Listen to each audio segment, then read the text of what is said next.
بسم الله الرحمن الرحيم اللهم صل على محمد وآل محمد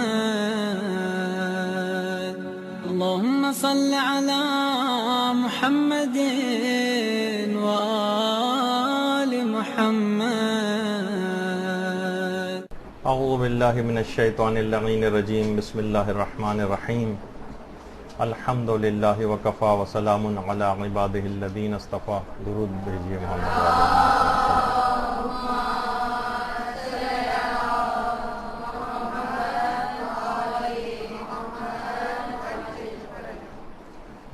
تربیت اولاد کے عملی اصول کے عنوان سے درس نمبر 10۔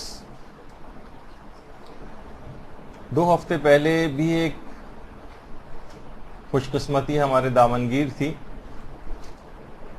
کہ 13 رجب کے دن ہی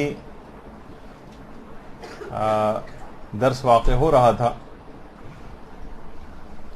آج بھی ایک بھرپور فضیلت کہ عید مبعث کے عین عید مبعث کے روز یہ درس واقع ہو رہا ہے، تو اس شکر گزاری میں ایک بآواز بلند درود بھیجیے۔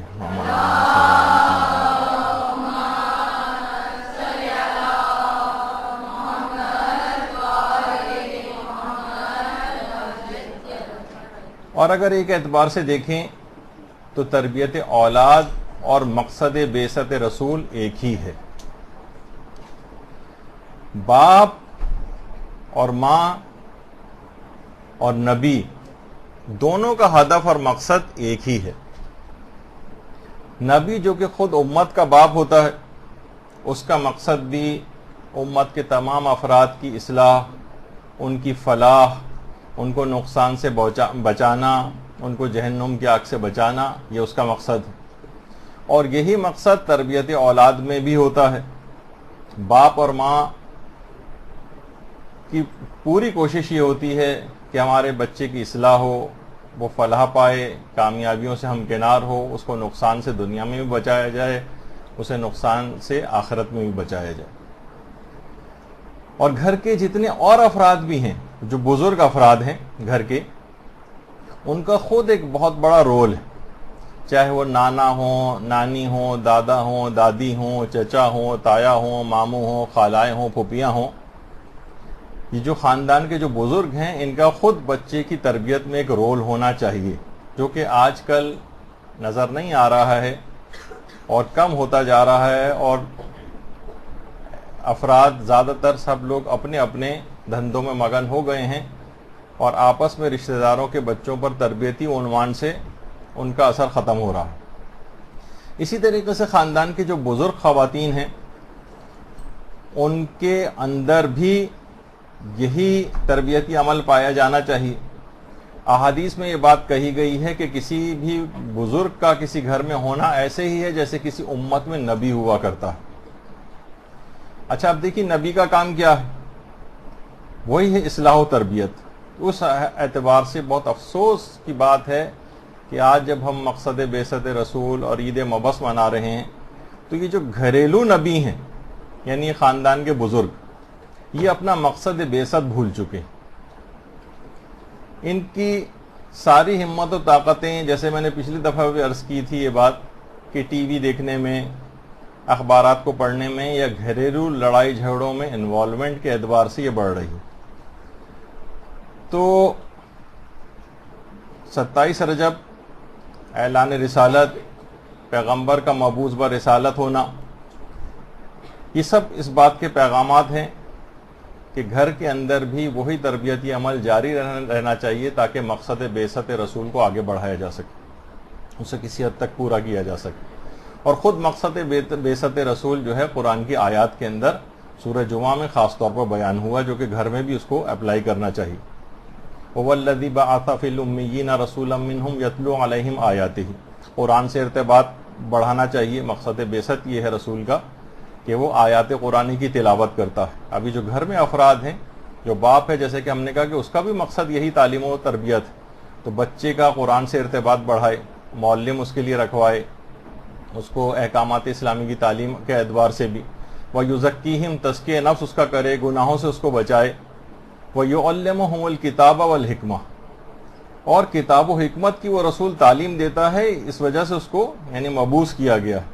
تو گھر میں بھی جو گھریلو نبی ہیں اپنے الفاظ میں جسے میں کہہ رہا ہوں، جو خاندان کے بزرگ ہیں یا والدین ہیں، ان کو یہی تمام چیزیں اپنے گھر کے اندر بھی یاد رکھنی چاہیے کہ ان کو یہ سب چیزیں کرنی ہیں، قرآن سے ارتباط بڑھانا ہے، ان کو گناہوں سے بچانا ہے، ان کو دنیا کی بھی تعلیم دلوانی ہے، ان کو آخرت کی تعلیم بھی دلوانی ہے، ان کو حکمت بھی سکھانی ہے، ان کو مسائل دینیہ بھی سکھانے ہیں، اخلاقیات سے بھی ہمکنار کرنا ہے، جو کہ پیغمبر اسلام کا مقصد بعثت ہے۔ تو یہ تمام چیزیں ایسی ہیں۔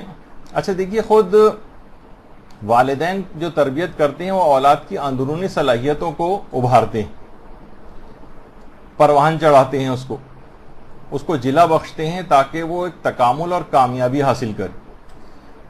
تو یہی چیز بالکل بعثت کے اندر بھی ہے۔ بعثت جو اس میں مصدر ہے جس کے معنی ہے ابھارنا۔ تو بعثت رسول کے جتنے بھی مقاصد قرآن کے اندر بیان کیے گئے ہیں، سب سے بڑا مقصد ایک یہ بھی بیان کیا گیا ہے قرآن میں کہ وہ جہالت اور نادانی کو آ کر دور کرے، جہالت کو توڑ کر رکھ دے۔ اور یہی تربیت اولاد میں بھی بچے کے ساتھ ہونا چاہیے۔ بچہ ایک بے علم شخصیت پیدا ہوا ہے، وہ نادان ہوتا ہے، وہ کچھ نہیں جانتا ہے، والدین اسے تربیت دے کر اور تعلیم دے کر اس کی نادانی اور جہالت کو دور کرتے ہیں۔ رسول کا ایک اور مقصد بعثت جو ہے وہ اللہ کے بندوں پر اتمام حجت ہے، ہر اچھائی اور برائی اس کو بتا دیں تاکہ وہ کل اس بات کا اعتراض نہ کر سکے کہ پروردگار تو نے تو مجھے بتایا ہی نہیں تھا، میں اس وجہ سے احکامات پر عمل نہیں کر سکا، تو مجھے جہنم میں کیوں ڈالا جا رہا ہے۔ جنت اور جہنم میں جانے کا تاکہ اس کا استحقاق پیدا ہو سکے اور اس کو اعتراض کا موقع نہ مل جائے، اور اتمام حجت کے لیے پروردگار کی طرف سے اس وجہ سے پیغمبر کو مبعوث برسالت کیا گیا۔ اور یہی تربیت اولاد میں والدین کی تربیت کا بھی یہی خاصہ ہے کہ والدین بھی اتمام حجت کرتے ہیں تاکہ کل میدان قیامت میں یہ اولاد شکایت نہ کرے، جیسے کہ روایتوں کے اندر بھی آیا ہے کہ پروردگار ہمارے والدین نے ہی ہمیں تربیت نہیں دی تھی، تو ہمیں کیسے پتہ چلتا ہے اچھائی کیا ہے اور برائی کیا ہے، تو ان کو اور عذاب کر۔ تو وہاں پہنچ کر اولاد دشمن ہو جائے گی۔ تو اس وجہ سے بھی اتمام حجت ہے۔ اب دیکھیے جس طریقے سے پیغمبر ہیں اتمام حجت کر دیا، اب لوگ چاہے اس کو مانیں یا نہ مانیں، پیغمبر نے اپنا فریضے کو ادا کر دیا۔ اسی طریقے سے والدین کا بھی ہے کہ چاہے وہ اولاد مانے یا نہ مانے، والدین اپنے اس فریضے کو ادا کر دیں۔ اور جب بھی وہ قرآن کے اندر آیات بھی اس سلسلے میں آئی ہیں کہ اے رسول تمہارا کام صرف یعنی پیغام پہنچا دینا ہے، تم ان کے اوپر کوئی داروغہ مقرر نہیں ہوئے ہو، لست علیہم بمسیطر۔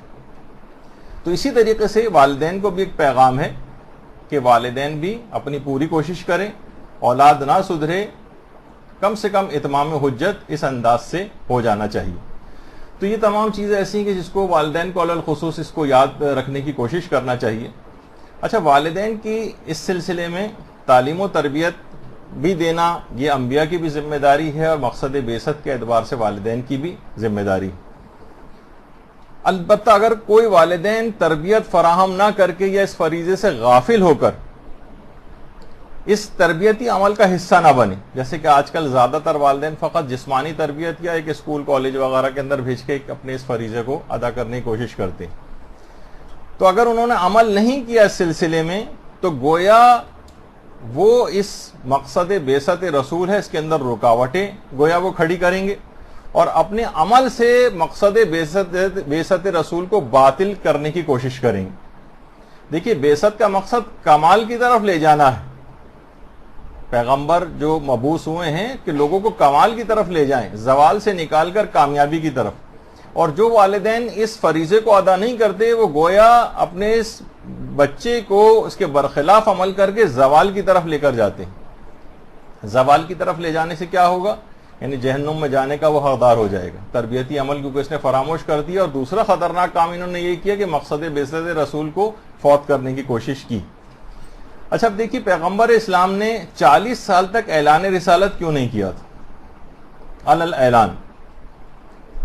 تو پہلے تمام علماء نے لکھا ہے کہ پہلے پیغمبر نے عمل کر کے دکھایا، یعنی مقصد بعثت رسول جو ہے وہ یہ کہ پہلے عمل کر کے دکھاؤ، اور یہی تربیت اولاد کا اصول بھی ہے کہ بچے کو تم پہلے عمل کر کے دکھاؤ، بچہ اس کے بعد خود بخود تربیتی عمل کو قبول کر لے گا۔ صرف زبانی جمع خرچ سے کام نہیں چلے گا کہ ہم نے تو اس کو سمجھا دیا ہے، بچے کے اوپر زبانی جمع خرچ اور واضح و نصیحت اتنا زیادہ اثر نہیں کرتا۔ تو پیغمبر نے 40 سال تک عمل کر کے دکھایا، پھر اعلان کیا، اور یہی والدین کو شروع سے آپ کو تربیت اولاد کی جتنی کلاسز ہوئی ہیں اس کے اندر یہ بات بار بار کہی گئی ہے کہ والدین کو بھی عمل کر کے دکھانا ہے بچے کے۔ پھر پیغمبر اسلام نے اعلان رسالت سے پہلے ایک اور کام کیا تھا کہ پوری ماحول سازی کی تھی، تاکہ جس وقت وہ اعلان رسالت کریں تو لوگوں میں قبولیت کا ایک جذبہ پیدا ہو جائے، بہت آسانی کے ساتھ پھر وہ پیغمبر کے اس پیغام کو قبول کریں۔ تو تربیت اولاد میں بھی والدین کا ایک بہت بڑا ایک طریقہ کار ہے، وہ یہ ہونا چاہیے کہ اس کے لیے ایک اچھا ماحول گھر کے اندر فراہم کریں جس سے بچے کو تربیتی عمل میں آسانی، پرسکون گھریلو ماحول، لڑائی جھگڑوں سے دور گھریلو ماحول، دینی ماحول، علمی ماحول، تاکہ بچہ آسانی سے اس تربیتی جو امور ہیں ان کو قبول کر لے۔ روزانہ وہ بد کلامی دیکھے گا، روزانہ وہ جھگڑے دیکھے گا خاندانوں کے، وہ بے عمل والدین کی گویا روزانہ زیارت کرے گا، ایسے بچے کبھی اعلیٰ کردار کی شخصیت کے حامل نہیں بن سکتے جو اس قسم کے ماحولوں کے اندر پرورش پاتے ہیں۔ تو پیغمبر کی دیکھیے بعثت کا ایک بہت بڑا جو مقصد تھا، اس مقصد کو پورا کرنے کے لیے پیغمبر نے ہر قسم کی مصیبتیں، ہر قسم کی سختیاں، ہر قسم کی پریشانیاں برداشت کی، اور کبھی مایوس نہیں ہوئے کہ نہیں یہ امت، کتنا بدترین عربوں کا ماحول تھا لیکن پیغمبر کبھی مایوس نہیں ہوئے کہ لوگ کبھی سدھر نہیں سکتے، مسلسل اپنے فریضے میں لگے رہے۔ تو یہی والدین کو بھی دیکھنا ہے، بہت مشکلات آئیں گی تربیت اولاد میں، بہت پریشانیاں آئیں گی، بہت صعوبتیں آئیں گی، آسان نہیں ہے تربیت کرنا، اور تو کبھی بھی ان کو سدھارنے سے اور ان کی اصلاح سے مایوس نہ ہوں۔ پیغمبر جس طریقے سے مایوس نہیں ہوئے اپنے مقصد بعثت رسالت کو پورا کرتے رہے، اسی طریقے سے والدین بھی مایوس نہ ہوں اور اپنے فریضے کو ادا کرتے جائیں اور ادا کرتے جائیں۔ اگر والدین اس فریضے کو تربیت اولاد کے انہوں نے اس طرح سے اختیار کر لیا تو گویا وہ مقصد بعثت رسول کو پورا کریں گے، اور حقیقی طور پر جو یہ دن ہے عید مبعث، اس کو عید کے طور پر منانے کے ایسے والدین صحیح معنوں میں حقدار ہوں گے جو اس انداز سے اپنے بچوں کی تربیت کر رہے ہیں۔ اور سب سے بڑھ کر کام اس میں یہ ہوگا کہ اللہ کے رسول کے دل کو راضی و خوشنود کرنے کا سبب بنیں گے۔ درود بھیجیے محمد و آل محمد صلی اللہ علیہ وسلم۔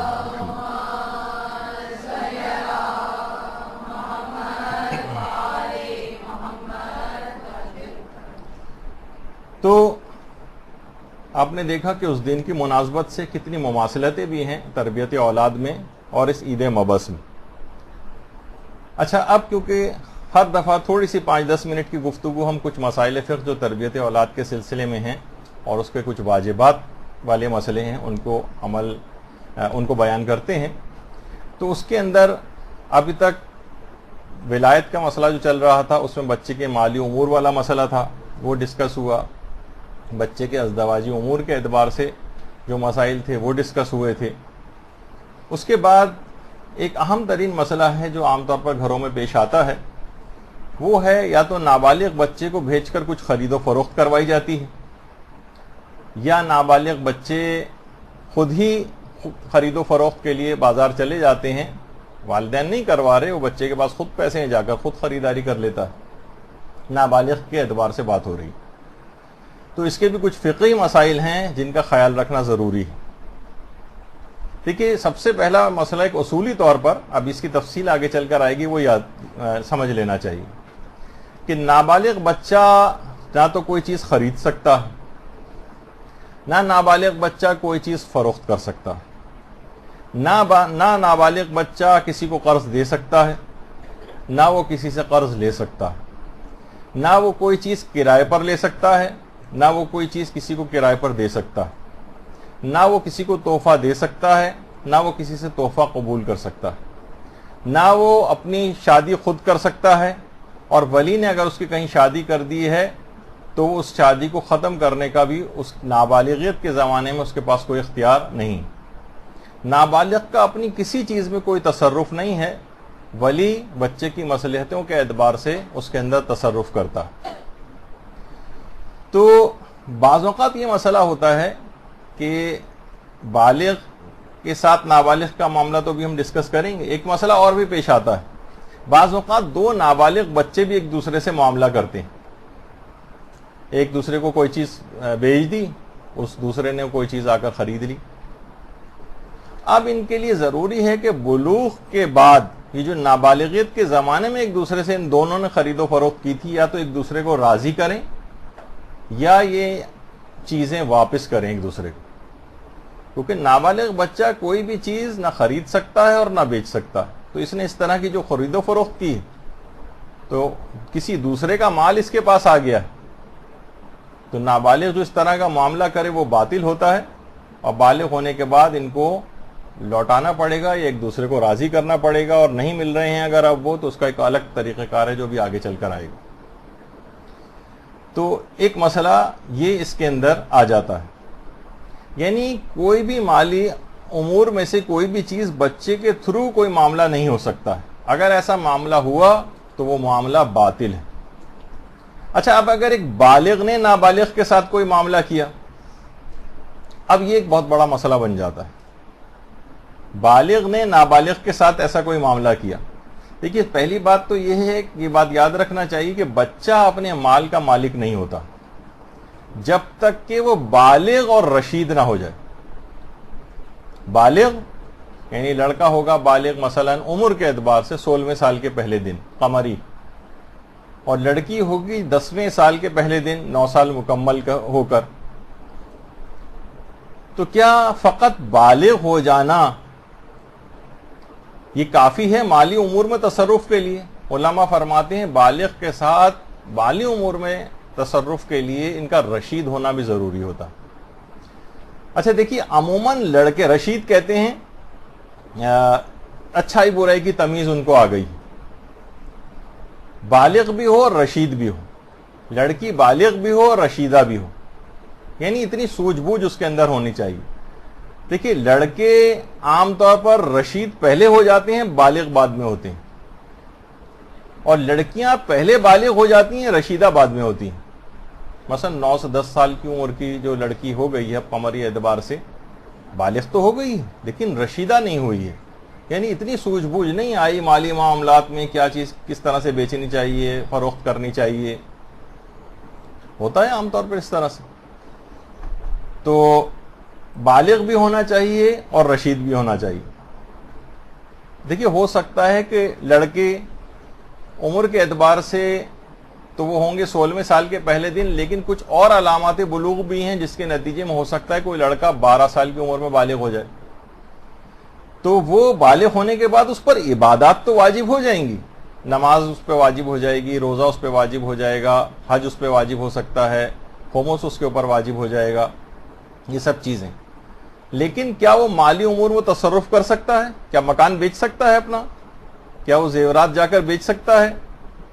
اس کو رشید بھی ہونا چاہیے. تو 12 سال کی عمر میں ہو تو گیا ہے وہ جسمانی اعتبار سے بالغ، لیکن رشید ابھی نہیں ہوا. تو ایسے بچے جب تک بلوغ اور رشد یہ دونوں اس کے پاس نہ آ جائیں تب تک وہ مالی امور میں تصرف کا حقدار نہیں ہوتا. البتہ 2 چیزیں ایسی ہیں جس میں وہ اپنے مال کا مالک ہو جاتا ہے. ویسے تو مالک نہیں ہوتا، لیکن 2 مقامات ایکسیپشن جسے کہا جائے، مستثنیات ہیں کہ جہاں وہ اپنے مال کا مالک ہوتا ہے. ایک تو ہوتا ہے جعالہ، انعامی مقابلہ میں بچے نے حصہ لیا، اب وہاں سے اس کو کوئی انعام ملا کسی مقابلے میں حصہ لے کر، یہ اپنے مال کا مالک ہو جائے گا، یہ اس کی ملکیت ہو گئی. یعنی اس کے علاوہ بچہ کسی اور ملکیت میں تصرف نہیں کر سکتا ہے. یعنی ایک تو جعالہ میں ہے اور دوسرا ہے حیازہ. یعنی کچھ چیزیں دیکھیے کسی کی بھی ملکیت نہیں ہوتی. مثلا فضا جو ہے یہ کسی کی ملکیت نہیں ہے، پہاڑ کسی کی ملکیت نہیں ہوتے ہیں، مثلا جھیلیں ہیں، سمندر ہے بالفرض. خیر اس کے اندر تو میں ابھی یہ والے مسئلے نہیں بتا رہا، تو صرف حیازہ کے اندر بہت ساری اس طرح کی جو بہت ساری چیزیں کسی کی ملکیت نہیں ہوتی. تو اگر کوئی بھی شخص اس چیز کے اوپر قبضہ کر لے، تو وہ اس کی ملکیت ہو جاتی. مثلا کسی کا گھر ہے, گھر کے بالکل ساتھ ساتھ آپ نے دیکھا ہوگا کہ لوگ ایک باؤنڈری سی چھوٹی سی بنا کے وہاں کیاری لگا دیتے ہیں, اس میں پودے وودے لگا دی. اب کوئی دیکھا جائے کوئی وہیں پہ کرسی لگا کے ان پودوں کے اوپر بیٹھ جائے اور کہے کہ آپ کی دیوار تو صرف یہاں تک ہے اور میں تو اس کے باہر جو ہے وہ کر رہا ہوں, یا وہاں کے پودے نوچنے شروع کر دے, یا مثلا کوئی اور ایکٹیویٹی, تو فوراً گھر کا مالک نکل کے آئے گا کہ یہ میری ملکیت. تو وہ ایک چھوٹا سا جو ایک ایریا بن جاتا ہے جہاں گھاس وغیرہ اگا لیتے ہیں, یا اس طرح سے, یعنی جو عموماً, یہ تو شاید اتنی ویسی مثال نہ ہو لیکن عام طور پر ریگستانوں کہیں میں آپ چلے جائیں, جو بالکل ایک عام سی زمین ہے, اس پہ جو بھی قبضہ کر لے, قبضہ گروپ کی یہاں پر وہ نہیں ہو رہی ہے کہ کوئی اس طرح سے جو ہے قبضے کر کے بیٹھ جائیں مختلف جگہوں پہ, لیکن بہرحال ایک چیز یہ ہوتی ہے, جیسے اس کی ابھی مثال دیتا ہوں, جیسے مثلا جو عام چڑیاں وغیرہ اڑتی پھرتی, کسی بچے نے ایک پنجرا رکھا اور اس کے بعد گھات لگا کے مثلا ایک چڑیا کو پکڑ لیا. اب یہ چڑیا کسی کی بھی ملکیت نہیں تھی, لیکن اس بچے نے اس کے اوپر قبضہ کر لیا, اب یہ چڑیا اس کی ہو گئی. اب حیازہ کے اندر اس طرح کی بہت ساری چیزیں آتی ہیں, تو بچہ ویسے اپنے مال کا مالک نہیں ہوتا, لیکن جو اعلیٰ انعامی اسکیموں میں اگر مقابلوں میں حصہ لے تو جو انعام ملے اس کا مالک ہو جاتا ہے, یا اس طرح کی جو چیزیں ہیں وہ اس کا مالک ہو جاتا ہے. اچھا, اب یہاں پر ایک مسئلہ پیش آتا ہے کہ بالغ شخص اگر کسی نابالغ سے کوئی معاملہ کرے. دیکھیے, سب سے پہلی تو بات یہ کہ نابالغ سے اگر کوئی معاملہ کرے گا تو معاملہ باطل ہے. اچھا, باطل کے معنی کیا ہمیشہ یہ ہوتے ہیں کہ باطل کے معنی یہ کہ حرام ہو؟ یہ ضروری نہیں. ہو سکتا ہے کہ معاملہ باطل ہو لیکن حرام نہ ہو, اور یہ بھی ہو سکتا ہے کہ معاملہ باطل بھی ہو اور حرام بھی ہو. مثلا ہماری کوئی دکان ہے, کوئی بچہ آیا, اس نے یہاں سے کوئی چیز خریدی. اب بالکل پتہ نہیں ہے کہ اس بچے کا جو ولی ہے یہ اس پر راضی بھی ہے یا راضی نہیں. معلوم نہیں ولی راضی تھا یا راضی نہیں تھا. بچہ آیا, اس نے کچھ خریداری کی, اس نے ہمیں پیسے دیے, چیز لے کر چلا گیا یہاں سے. اب یہ معاملہ باطل ہے. اچھا, آپ نے خود سے چیز اس کو دی ہے, بچہ لے گیا, وہ تو اس کا ایک الگ معاملہ ہے کہ وہ کیا ہوگا اس بچے کا, وہ لے کے جو گیا وہ ولی اس کے ساتھ کیا کرے گا, وہ ایک الگ چیز ہے. وہ جو ہمیں پیسے دے کر گیا ہے, دیکھیے ہم تو بالغ تھے, ہم نے تو وہ چیز اس کو اس کے اپنے ارادے سے اس کو دے دی, وہ تو بچہ لے کے چلا گیا. یہ جو پیسے ہمیں دے کے گیا, یہ پیسے ہمارے پیسے نہیں بنے. ان کو سنبھال کر رکھنا ہے, اور سنبھال کر رکھنے کے بعد ان پیسوں کو ولی کو تلاش کرنا ہے. ولی اگر مل گیا تو بہت اچھی بات ہے, یا تو اس کو راضی کریں یا پھر اس کو وہ پیسے واپس کریں, اور اگر نہیں ملا تو اس کا ایک الگ طریقہ کار ہے جو بھی آگے چل کے آنے والا ہے. نابالغ کے ساتھ کیونکہ معاملہ باطل ہے. اچھا دیکھیے, خرید و فروخت جو بھی کوئی شخص کرتا ہے نا, تو خرید و فروخت کے دو طریقے ہوتے ہیں. چاہے وہ بچہ خریدو, دیکھیے ابھی بہت سارے واجبات کے مسئلے ہیں, اس کو سمجھنا چاہیے, کیونکہ اس کے بعد یہ الگ سے کبھی یہ مسئلے بیان نہیں ہوتے. تو تربیت اولاد آ رہی ہے, نابالغ کے احکام بیان کر رہے ہیں, تو اس کے اندر چیزیں آ رہی ہیں, ورنہ کہاں عام طور پر یہ چیزیں بیان ہوتی ہیں. خرید و فروخت کے دو طریقے ہیں. ایک تو یہ ہے کہ خود فریق اور پارٹی بن کر خرید و فروخت کریں, یعنی براہ راست خود خریدنے. مثلا آپ کوئی چیز خود خریدنے جا رہی ہیں, اسے کہتے ہیں خود پارٹی بن کر, خود ایک فریق بن کر خرید و فروخت کرنا. اچھا, دوسرا طریقہ کار یہ ہوتا ہے, نہیں پہلے جیسے بچہ بھی ہے, یہ اگر خود خریدنے گیا ہے کسی جگہ, خود, کسی نے بھیجا نہیں ہے, باپ نے نہیں بھیجا, کسی نے نہیں بھیجا ہے, خود سے اس کے پاس پیسے تھے, جیب خرچے سے گیا, جا کر خرید کر لے آیا کوئی چیز. ایک تو طریقہ یہ ہے, جو کہ یہ بھی غلط ہے, معاملہ باطل ہوتا ہے, لیکن خود پارٹی بن کر خرید و فروخت کرنا. اور دوسرا طریقہ ہے وکیل کے ذریعے خرید و فروخت کرنا. مثلا آپ نے اپنے کسی ملازم کو بھیج دیا کہ جاؤ یہ چیز خرید کے لاؤ, جاؤ دودھ لے کر آؤ, جاؤ مثلا انڈے خرید کر لاؤ. اب نوکر گیا ہے, اب آپ نے کیا کیا, آپ نے خود پارٹی نہیں بنے بلکہ ایک وکیل بنا دیا. ایسٹیٹ ایجنٹس ہوتے ہیں, اس کے ذریعے مثلا پلاٹ خرید رہے ہیں, کوئی پراپرٹی خرید رہے ہیں. اسی طریقے کمیشن ایجنٹ ہوتے ہیں, بروکرز وغیرہ ہوتے ہیں, جو کہ یعنی ہم براہ راست خود نہیں جا رہے ہیں بلکہ کسی اور کو بھیج رہے ہیں. اچھا, بچہ اگر خود فریق بن کر, یعنی پارٹی بن کر, اگر نابالغ بچہ, نابالغ خاص طور پر جو غیر ممیز ہوتے ہیں, وہ یہ اگر خرید و فروخت کرنے کے لیے جا رہا ہے تو وہ معاملہ باطل ہے, چاہے وہ اپنے جیب خرچ سے کرے، ٹافی خریدنے جا رہا ہے، وہ بسکٹ خریدنے جا رہا ہے، کوئی کھلونا خریدنے کے لیے جا رہا ہے، وہ تمام مجتہدین فرماتے ہیں یہ معاملہ باطل ہے. بچہ خود سے فریق بن کر کوئی بھی خرید و فروخت کر ہی نہیں سکتا، خواہ ولی راضی ہی کیوں نہ ہو. یعنی بچہ خود خریدنے جا رہا ہے، اس کے پاس اپنی پاکٹ منی ہے، ولی کی طرف سے بھی ایک لحاظ سے ویسے یعنی اجازت ہے، ٹھیک ہے اس کے پیسے ہیں، جو چاہے جا کر خرید لے. یہ بھی کافی نہیں ہے، بچہ خود سے خرید و فروخت کر ہی نہیں سکتا ہے. یعنی خود سے فریق بن کر خرید و فروخت کرنا بچے کے پاس اس کا اختیار نہیں، خواہ ولی راضی کیوں نہ ہو. یہ ٹھیک ہے جیب خرچ اس کی ملکیت تھا، لیکن اس سے اس کو خرید و فروخت کا اختیار نہیں. تو اس میں پھر یہ ہوتا ہے کہ وکیل کے ذریعے اگر بچہ وکیل بن کر خرید و فروخت کرے، یعنی باپ کی طرف سے، یعنی بچہ جو ہے وہ باپ کہے کہ ٹھیک ہے میری طرف سے تمہیں اجازت ہے کہ تم جاؤ اور میری طرف سے خرید و فروخت کرو. ایک عام طور پر بھی باپ اس طرح کی اجازت دے سکتا ہے تاکہ بچہ خود سے پارٹی اور فریق بن کر خرید و فروخت نہ کرے. تو مثلا باپ اسے پیسے دے، جاؤ جا کر برگر خرید کے لاؤ مثلا، یا مثلا دکاندار کو بھی معلوم ہے کہ بچہ باپ کی طرف سے وکیل ہو کر آیا. اچھا وکیل کیونکہ خود مختار نہیں ہوتا، باپ نے یعنی اس کو اجازت دی ہے، تو وہ جو بھی یہاں سے چیز خرید کر لے جائے گا وہ معاملہ بالکل جائز اور ٹھیک ہو جائے گا.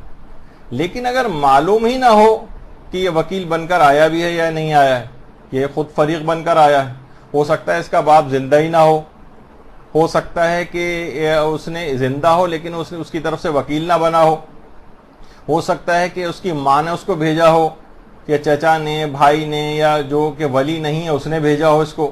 تو بہرحال یہ معاملہ باطل ہے. اگر کچھ پتہ نہ ہو کہ ولی راضی ہے یا ولی راضی نہیں ہے، علماء خود کہتے ہیں اگر عرف سے بھی جا کر پوچھیں تو عرف کہے گا اس قسم کے معاملات میں کہ ہمیں کیا پتا کہ ولی اس کا راضی ہے یا راضی نہیں. ہو سکتا ہے کہ ولی ہو ہی نہ، ہو سکتا ہے ولی راضی نہ ہو سکتا ہے اس نے وکالت نہ دی ہو سکتا ہے کسی اور کی طرف سے آ گیا، ہو سکتا ہے خود فریق بن کے معاملہ کر رہا ہو. تو یہ بہت سے اس قسم کے معاملات جو ہے ہو سکتے ہیں. اچھا یا ہو سکتا ہے کہ مثلا بچہ کوئی چیز چرا کر لے آیا ہو سکتا ہے باپ نے اسے بسکٹ خریدنے کے پیسے دیے ہوں، اس کا دل ٹافی کھانے کو چاہ رہا ہو تو اس نے کوئی اور چیز آ کر خرید لی ہو. تو یہ سب کیا چیز ہوتی ہیں کہ یہ اس طرح کی خرید و فروخت ہونی پھر بہت مشکل ہے. البتہ فقط ایک طرح کی خرید و فروخت ایسی ہے ایک بچے کے ذریعے جو صحیح خرید و فروخت ہے، اور تمام تو نہیں، زیادہ تر علماء نے اس خرید و فروخت کی اجازت دی. وہ یہ ہے کہ عام طور پر معاشرے کے اندر بہت معمولی قیمت کی جو چیزیں ہوتی ہیں ان کو خریدنے کے متعلق امام خمینی اور آغا سیستانی بھی یہ بات فرماتے ہیں کہ ممیز بچہ اگر بہت چھوٹی چھوٹی رائج جو چیزیں ہیں عام طور پہ بچوں کے تھرو یہ خرید و فروخت ہو جاتی، اس میں نابالغ بچے کو خرید و فروخت کی اجازت ہے.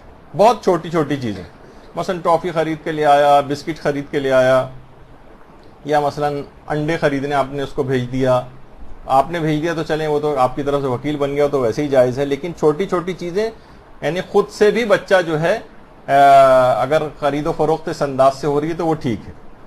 بہت معمولی سی چیزیں، بریڈ، ڈبل روٹی وغیرہ ٹائپ کی چیزیں آپ نے اس کو خریدنے کو بھیج دیا. یا عام طور پر آپ نے دیکھا ہوگا، اب تو شاید وہ نظر نہیں آتے، بچے کنگیاں لے کے فروخت کرتے، سگنلز کے اوپر کھڑے ہوتے تھے.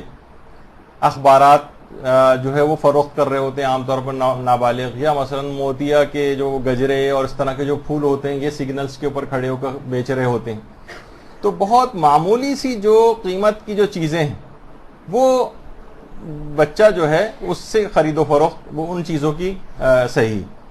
لیکن بڑی چیزیں جو ہیں، مثلا 10 سال کا بچہ ہے، ہماری مثلا سونے کی دکان ہے اور سونے کی چین فروخت کرنے کے لیے لے آیا ہو، تو امام خمینی اور آغا سیستانی بھی فرماتے ہیں کہ نہیں، یہ تو بہت بڑی چیزوں ہم نے صرف معمولی چیزوں کی خرید و فروخت کی اجازت دی ہے، بڑی چیزوں کی خرید و فروخت کی اجازت نہیں. تو بہت کم اور معمولی قیمت کی چیزیں، مثلا بچہ آیا اور وہ مکان کے ڈاکومنٹس وغیرہ لے آیا، یا کہ کہہ رہا ہے کہ میں اس کو بیچنا چاہتا ہوں، دیکھیے عام طور پر اس طرح سے ہوتا ہے. خود میرے اپنے ایک عزیز رشتے دار تھے, وہ کہیں گئے ہوئے تھے, ان کے گھر میں تقریباً 1.5 لاکھ روپے کا جنریٹر تھا. 14 سال کا میرا خیال ہے, بالغ بھی نہیں ہوا تھا وہ, جو عام طور پہ گھر میں چھوٹے چھوٹے اس طرح کے ملازم ہوتے ہیں. اس نے وہ گلی سے ایک ٹھیلے والا گزر رہا تھا, اس کو کہا کہ یہ جنریٹر بیچنا ہے. 5,000 روپے کا, وہ 1.5 لاکھ روپے کا اس نے جنریٹر اس کو دیا. اس کے بعد وہ غائب ہو گیا.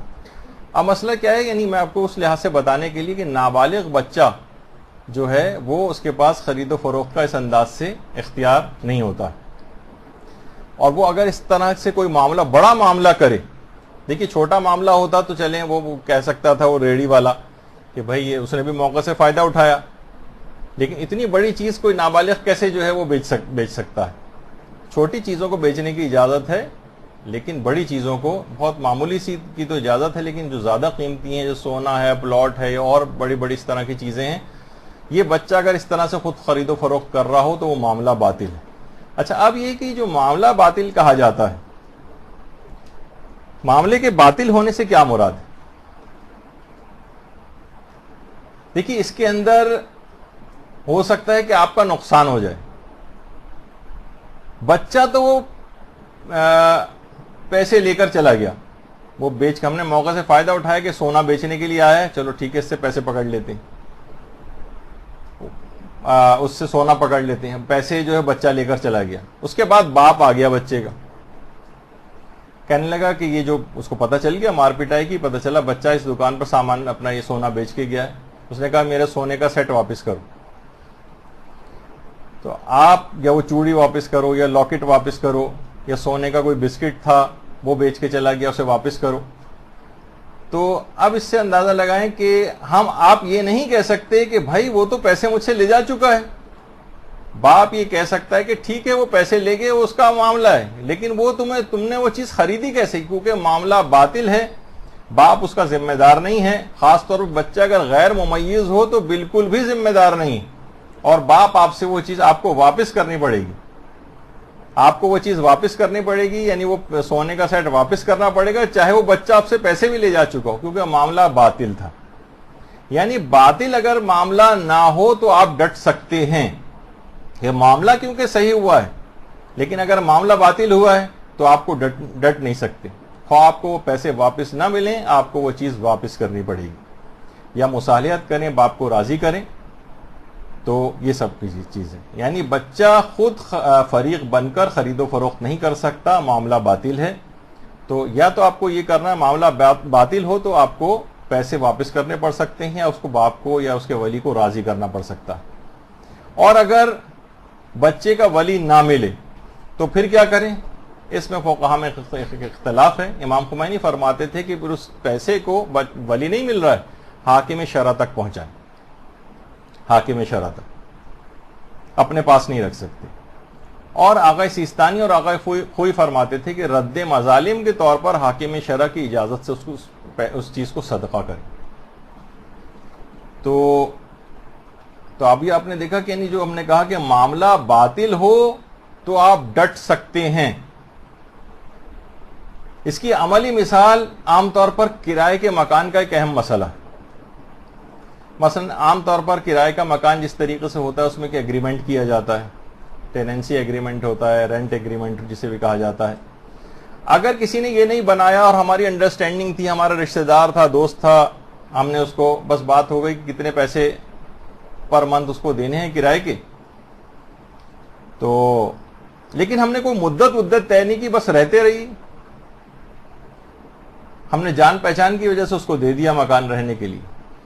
وہ مکان میں مثلا ہم آ گئے کرایہ دار کے طور پر, اس مکان کے اندر سیٹ بھی ہو گئے. اب 1 ماہ بعد بھی یا 15 دن بعد بھی اگر مالک مکان نے کہا کہ خالی کرو تو ہمیں اسی دن مکان کو خالی کرنا پڑے گا, کیونکہ آپ نے جو مدت ہے وہ طے نہیں کی ہے. اس طرح کا جو وکالت نامہ جس کے اندر مدت وغیرہ کوئی طے نہ ہو, ایک لحاظ سے وہ باطل ہے. تو معاملہ بھی باطل ہے. آپ کو فوراً واجب ہے کہ وہاں سے نکل جائیں, وہاں پر رہنا حرام ہے, وہاں پہ نمازیں پڑھنا حرام ہے. عام طور پر جو ایگریمنٹ سے ایکسیڈ کر کے کرایہ دار اسی مکان کے اندر مالک مکان کو تنگ کر کے رہ رہے ہوتے ہیں, وہ جبکہ وہ کہہ چکا ہے کہ بس اب ہمارا جتنا ایگریمنٹ تھا وہ پورا ہو چکا ہے, ایگریمنٹ کے بعد اس طرح سے رہنا یا بغیر ایگریمنٹ کے رہ رہے تھے اور اس نے کہا تو آپ کو فوراً خالی کرنا پڑے گا یا اس کو راضی کرنا پڑے گا؟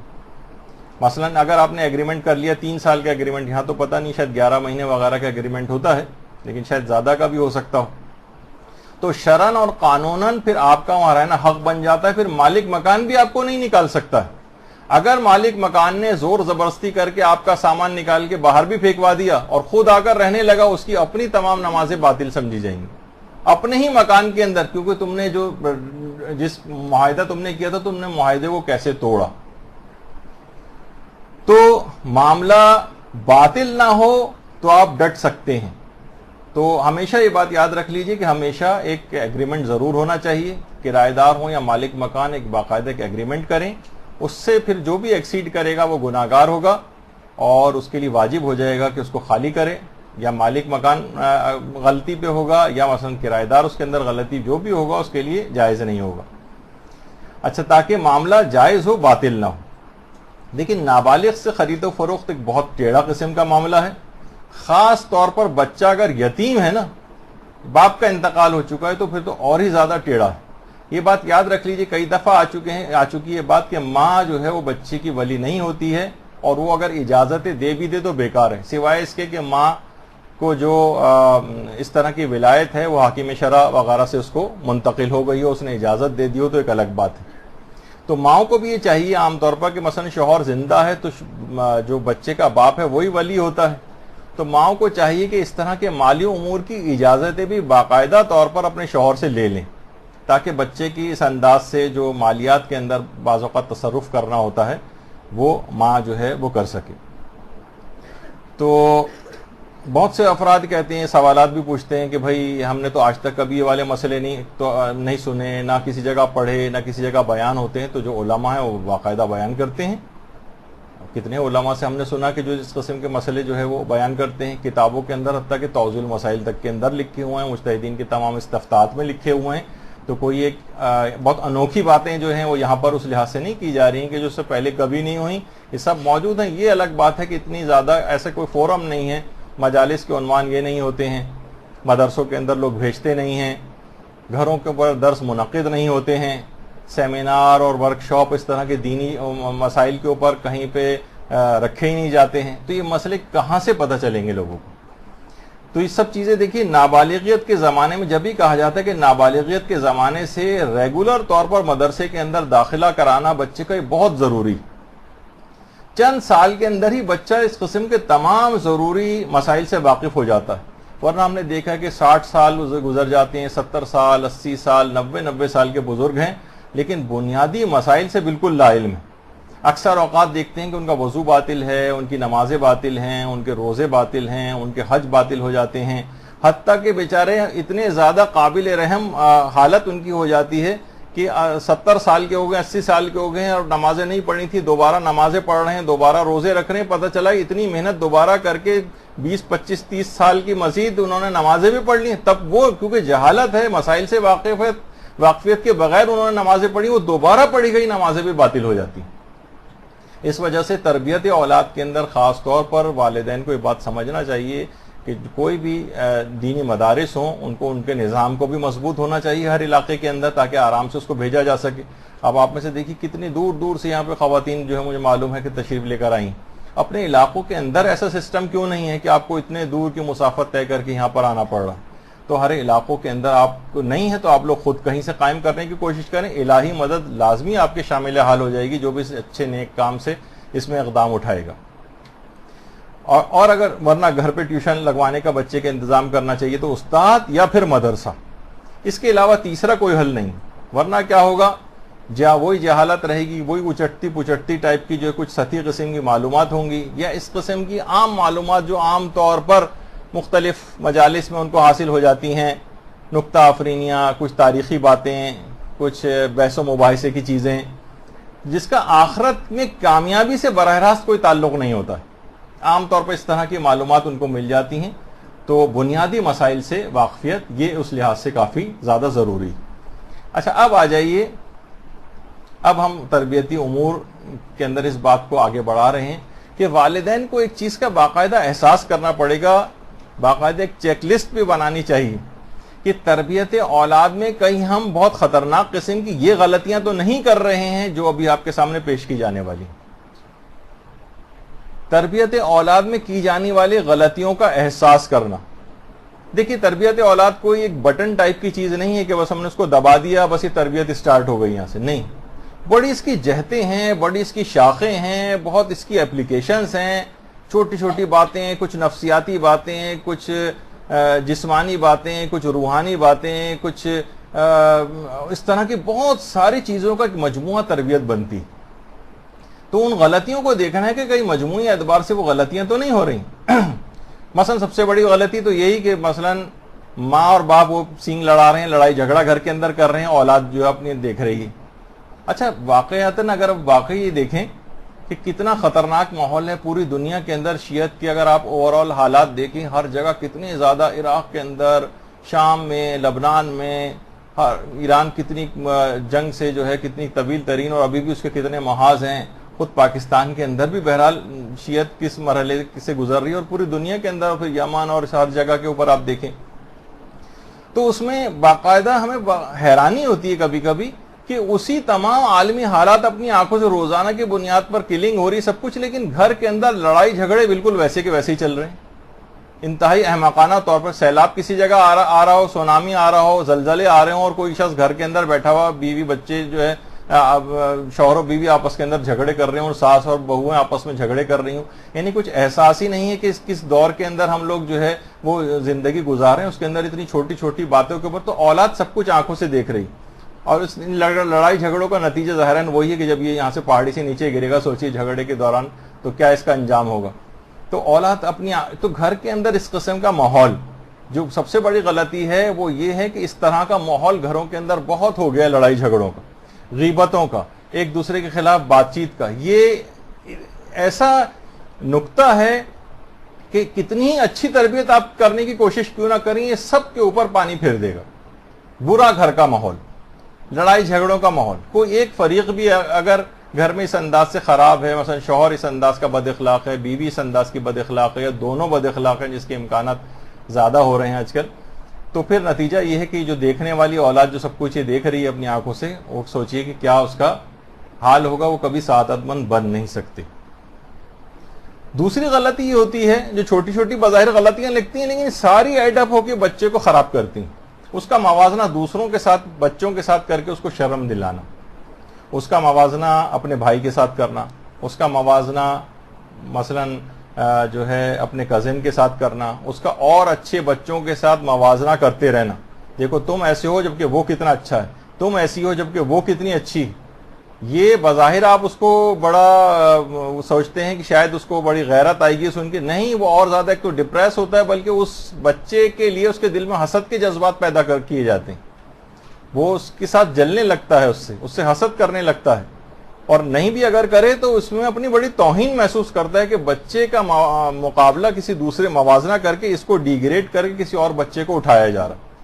یہ اپنے بچوں کے درمیان بھی اس طرح کا تفاوت اور فرق نہیں کرنا چاہیے, اور دیگر خاندان کے بچوں یا اور اچھے بچوں سے اس کا مقابلہ اور موازنہ نہیں کرنا چاہیے.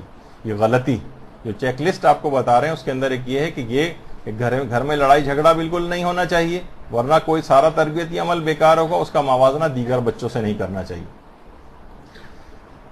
تیسری غلطی یہ ہوتی ہے عام طور پہ والدین بڑے جلدی اس کے سامنے ہار مان کے بیٹھ جاتے ہیں. مثلا ہمیں پتا ہے کہ یہ غلطی بار بار ضد کر رہا ہے, یعنی چاہے ہم شروع میں انکار کرتے رہیں لیکن بالآخر اس کی بات کو مان جاتے ہیں. یہ ایک بہت بڑی غلطی ہے. یعنی بہت ساری چیزیں ایسی ہیں جس کو آپ کو آخر تک نہیں ماننا ہے. بچے کو کلیئر کٹ یہ میسج دینا ہے کہ نہیں, یہ بات تمہاری اتنی خراب ہے کہ بات مانی نہیں جا سکتی, ایک آدھ دفعہ بھی نہیں مانی جا سکتی. جیسے بہت سے لوگ پوچھتے ہیں ایک آدھ دفعہ اس کو سینما بہت ضد کر رہا ہے, اس کی پوری کلاس جا رہی ہے, ایک بار جانے دیں پھر آئندہ نہیں جانے دیں گے. نہیں, ایک دفعہ بھی اگر اس طرح سے چلا گیا تو یہ ایک مثال سیٹ ہو جائے گی. آپ کو واضح بتا دینا ہے کہ نہیں, یہ فلاں چیز نہیں ہو سکتی. ایک صاحب مجھے بتا رہے تھے کہ ان کی بچی شاید چھوٹی تھی, اسکول میں پڑھتی تھی, اس کی کوئی برتھ ڈے تھی اس کی کسی فرینڈ کی, تو اس کو چھوڑنے جا رہے تھے. تو رستے میں بچی نے کہا کہ یہ میں نا وہاں جاتے ہی یہ اسکارف وغیرہ اتار دوں گا, جبکہ اس گھر میں سب نابالغ بچے تھے. وہ صاحب کہتے ہیں کہ میں نے فوراً گاڑی گھمائی واپس اور کہا کہ کسی صورت تمہیں اب اس میں نہیں جانے دوں گا.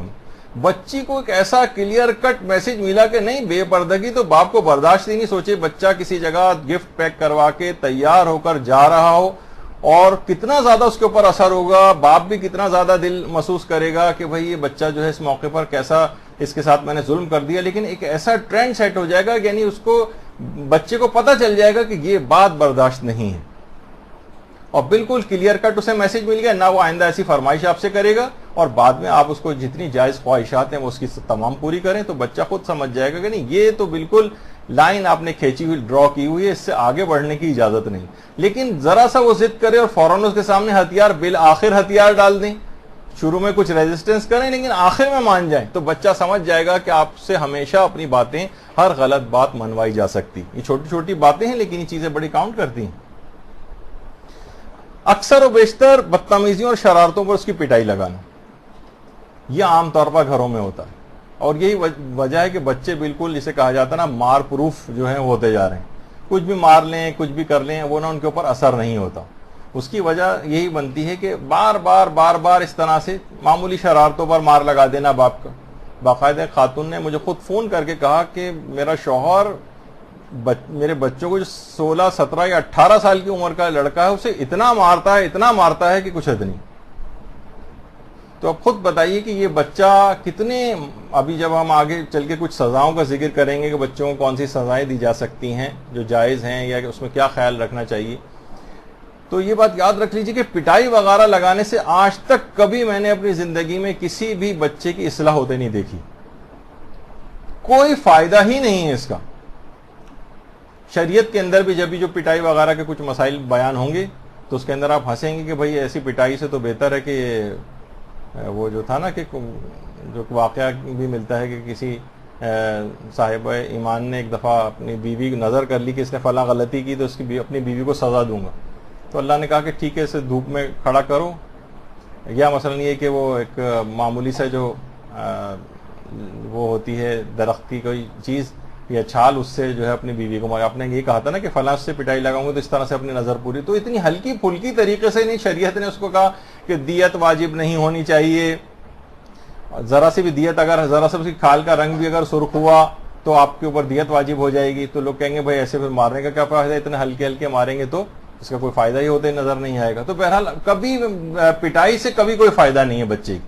عام طور پر اگر بچوں کے باپ یا بچوں کی مائیں بھی اس طرح سے مار رہی ہیں تو یقین کیجئے کہ بچہ وقتی طور پر ہو سکتا ہے کہ تھوڑی دیر کے لیے اس چیز سے رک جائے، لیکن اس کے اتنے نتائج خطرناک ہیں جو ہم آگے چل کر گفتگو میں آنے والے ہیں کہ جس سے بچے کے اندر بہت، یعنی آپ نے 2 منٹ کی یا 5 منٹ کی مار کے بعد ساری زندگی کے لیے بچے کے اندر ایک نفسیاتی مرض پیدا کر دیا. تو کوئی فائدہ نہیں ہے اس کا. دوسرے طریقہ کار اختیار کریں اس کو سدھارنے کے. تو اس طرح سے مارنا بچے کو بہت برے اثرات لے کر آتا ہے. اچھا، بچے کے اوپر ہر وقت روک ٹوک اور نکتہ چینی کرتے رہنا، یہ آج کل گھروں کے اندر بہت ہی زیادہ دیکھنے میں آ رہا ہے. ہر وقت روک ٹوک، ہر وقت روک ٹوک، ہر وقت نکتہ چینی، ہر بات پہ اس کے تنقید، ہر بات پہ تنقید. بچہ اس سے پھر کیا ہوتا ہے کہ اس کی کوئی خاص آپ کی بات کی اس کے اوپر کوئی اثر نہیں ہوتا. یوں نہ بیٹھو، یوں نہ کھڑے ہو، یوں نہ کرو، یوں نہ کرو، اس آپ نے جیسے نارمل سی بھی جو بات چیت ہے اس کے اندر بھی ہر وقت اسے ہدف تنقید بنانا. اس سے نتیجہ کیا ہوگا، وہ بالکل وہ امیون ہو جائے گا اس چیز سے، اور پھر کوئی اس کے اوپر کوئی مسئلہ ہی نہیں ہوگا. وہ آپ جتنا بھی لاکھ کہتے رہیں، آپ کی ادھر سے سن کے دوسرے کان سے جو ہے وہ نکال دے گا. تو یہ کیا ہوگا کہ گویا آپ نے خود اس کو سرکش بنایا. آپ نے ہر وقت کی روک ٹوک اور نکتہ چینی سے آپ کو دیکھنا چاہیے کہاں واقعی مجھے بولنا چاہیے، روکنا چاہیے، اور کہاں جو ہے اس کو برداشت کر لینا چاہیے یا اس کی عمر کے تقاضے کے تحت سے اسے چھوڑ دینا چاہیے.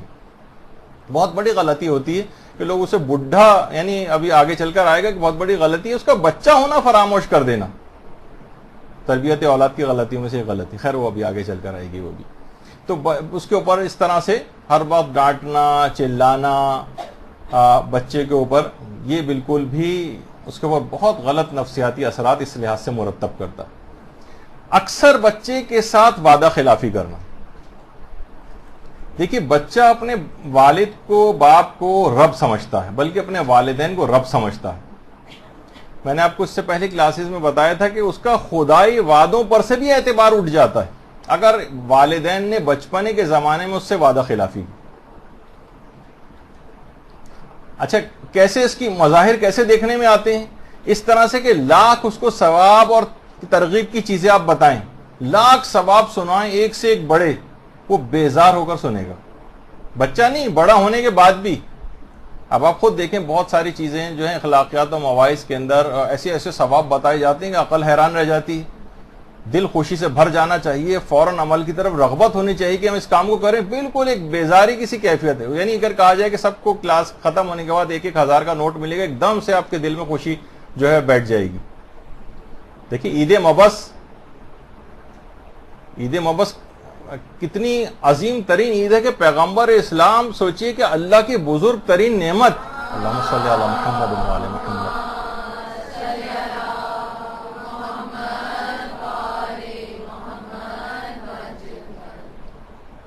آیت اللہ جواد ملکی تبریزی فرماتے ہیں کہ اتنی اس نعمت کی ناقدری کہ یہ عید مبعث کا دن اتنا زیادہ عظمت کا حامل دن ہے، لیکن لوگوں کے دل میں اتنی بھی نعمت نہیں جتنی عام ایک دنیاوی قدر و قیمت کی ہوتی. میں نے وہی کہا نا، جیسے 1000 کا نوٹ ملنے کی جو آپ کو خوشی ہوگی، اس سے کہیں کمتر خوشی عید مبعث کی محسوس ہو رہی ہے ہمیں. اس کا مطلب انہوں نے کہا کہ نفس اتنا ذلیل اور پست ہو چکا ہے کہ پیغمبر کی بعثت کی بھی اس کو کوئی خوشی نہیں. ایک حیوانیت کی روح جو ہے وہ اختیار کر چکی ہے. تو لاکھ ثواب سنائے، کوئی اس کے اوپر اثر ہی مرتب نہیں ہوتا. یہ اس وجہ سے کہ اس کا خدائی وعدوں پر سے بھی اعتبار اٹھ گیا. والدین نے اس سے اتنی دفعہ وعدہ خلافی کی کیونکہ اس کا خدائی وعدوں پر سے اعتبار اٹھ گیا. اس کے مقابلے میں گناہ جو کر رہا ہوتا ہے اس میں جتنی نذیریں اور جتنی اس کو ڈرانے والی چیزیں، آیات اور یہ عذاب دیا جائے گا، اس کو سن کر بھی کوئی اثر نہیں. یہ جو وعید، وعدہ اور وعید جو دونوں چیزیں ہیں، ڈرانا اور جنت کی طرف جو اس کی رغبت ہے، ان دونوں پر سے اس کا اعتبار اٹھ گیا. اور اس کے جو قصوروار ہیں وہ والدین ہیں کہ انہوں نے اصل میں بچپنے کے زمانے میں اس کو صحیح طور پر اس کے ساتھ مختلف اوقات میں وعدہ خلافیاں کی ہیں، جس کی وجہ سے بچے کے اندر یہ چیز ہوئی. یہی وجہ ہے، خود اتنی وعدہ خلافیاں کی ہیں کہ اب یہ بچہ بڑا ہونے کے بعد دعائے عہد بھی چاہے یہ روزانہ پڑھے تب بھی روزانہ اپنے امام سے وعدہ خلافیاں کرے گا، عہد شکنیاں روزانہ کرے گا، چاہے روزانہ رٹے رٹائے طریقے سے دعا عہد بھی کیوں نہ پڑھ رہا ہو. تو یہ والدین نے اس طرح سے کیا ہے. وہ کتنا مشہور واقعہ ہے پیغمبر کا کہ ایک شخص نے آ کے کہا پیغمبر سے کہ آپ یہاں پر ٹھہریے. پیغمبر نے کہا ٹھیک ہے میں انتظار کرتا ہوں یہاں تک کہ تم آ جاؤ. وہ شخص گیا اور بھول گیا. 3 دن بعد آیا تو دیکھا کہ پیغمبر وہیں پر کھڑے ہوئے تھے. کہا شخص تو نے بہت زحمت میں ڈالا ہے، لیکن کیونکہ تجھ سے وعدہ کر لیا تھا اس لحاظ سے یہاں سے نہیں گیا. تو نہیں آتا تو میں قیامت تک یہیں پر کھڑا رہتا. تو اس سے آپ اندازہ لگائیں کہ پیغمبر ایفاء عہد کے کتنے پابند تھے. تو اولاد کے سلسلے میں بھی اس کی بہت زیادہ تاکید. ایک اور بہت بڑی غلطی کہ بچے کو بچپن ہی سے کم عمری سے ہی موبائل فون اور کیبل اور ڈش اور انٹرنیٹ مہیا کر دی، ہو گئے مہیا. اس کا بچپن پورا تباہ ہو گیا اور اس کی معصومیت پوری تباہ ہو گئی.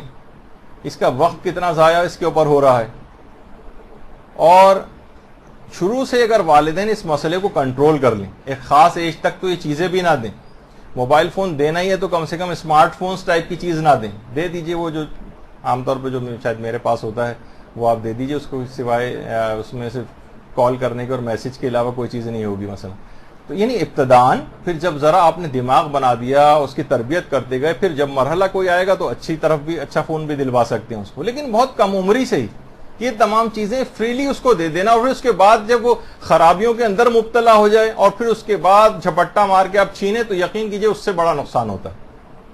پھر آگے چل کر یہ بات بھی آئے گی کہ بچہ پھر آلٹرنیٹ ذرائع اختیار کرتا ہے.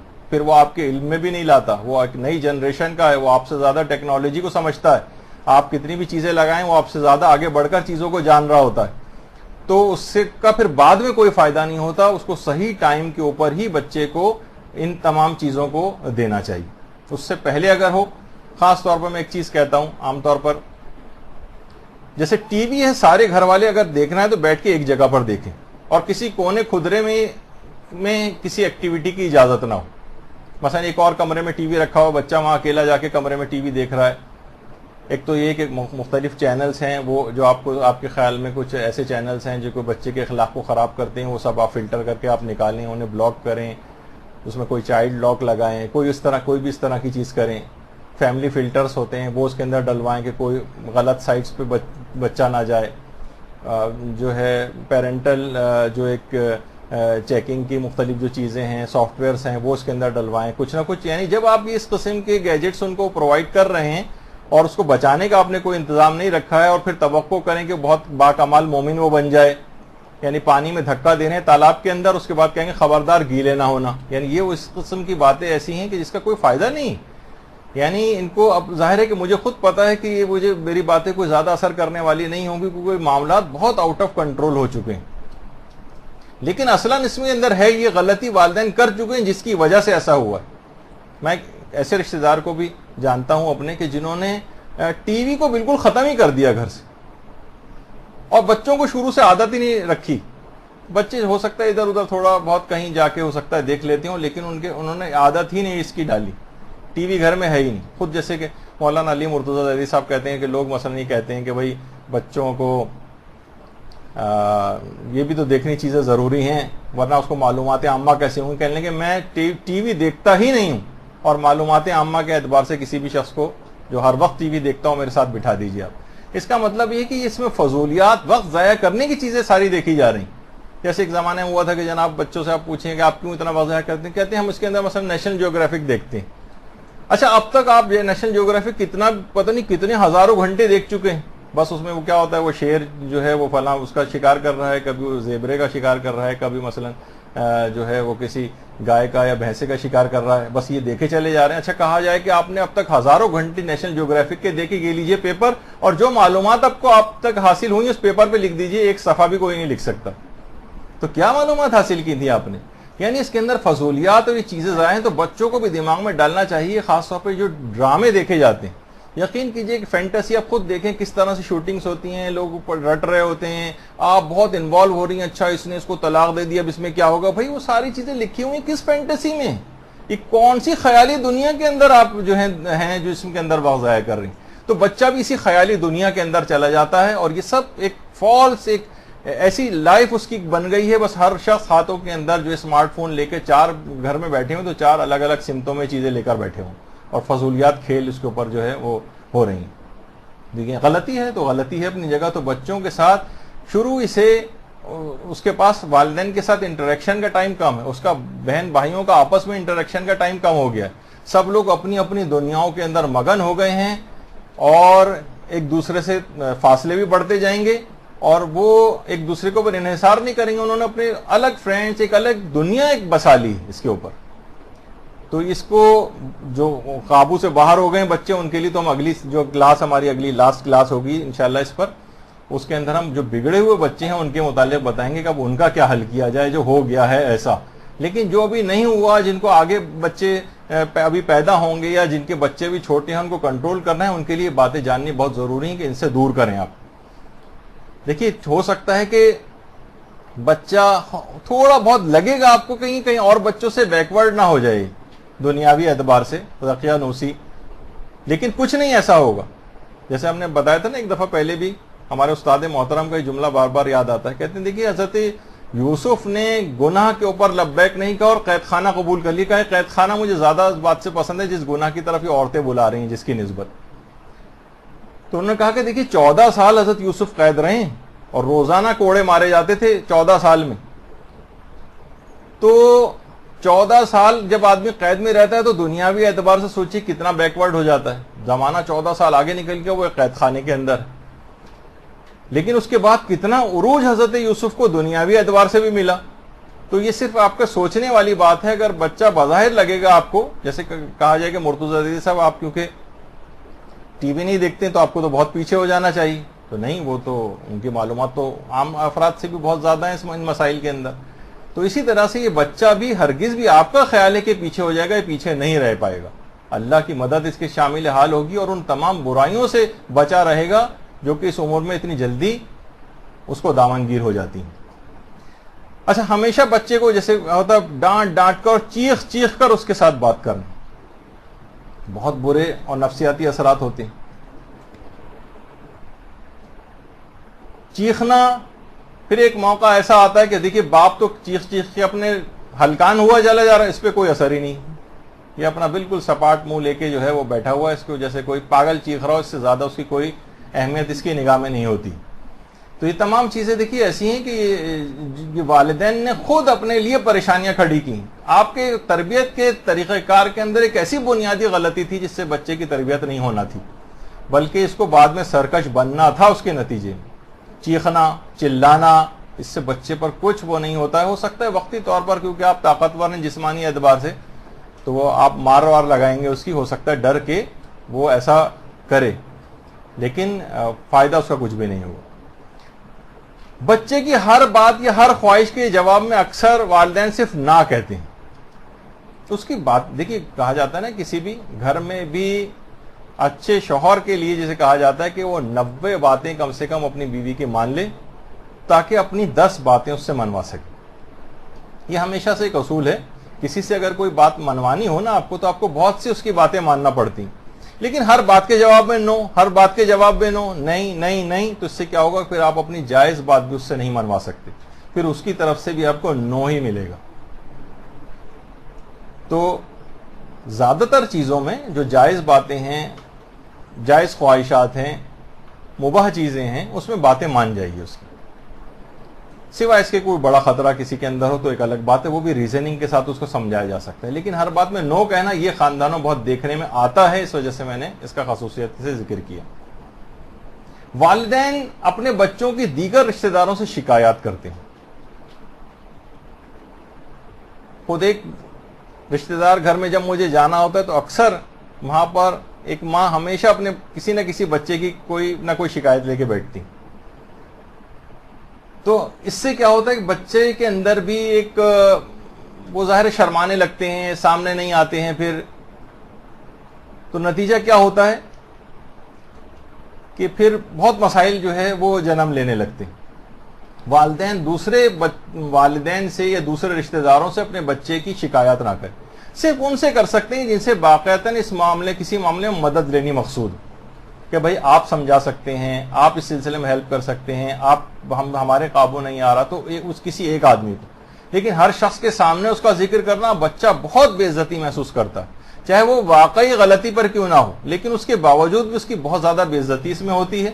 وہ بھی اتنا ہی سینسیٹیو ہے جتنا ایک 50 60 70 80 90 سال کا ایک باعزت شخص کے اندر جو عزت نفس ہوتی ہے وہی 3 یا 4 سال کے بچے کے اندر شاید اس سے بھی زیادہ ہوتی ہے، جس کا بالکل خیال نہیں کیا جاتا. تو اس کی شکایت ہر ایک سے کرتے رہنا، جہاں کوئی بیٹھا اس کی برائی کرنے لگنا، یہ بات تربیت اولاد کے جو بگاڑنے کے جو اصول ہیں اس کے اندر سر فہرست.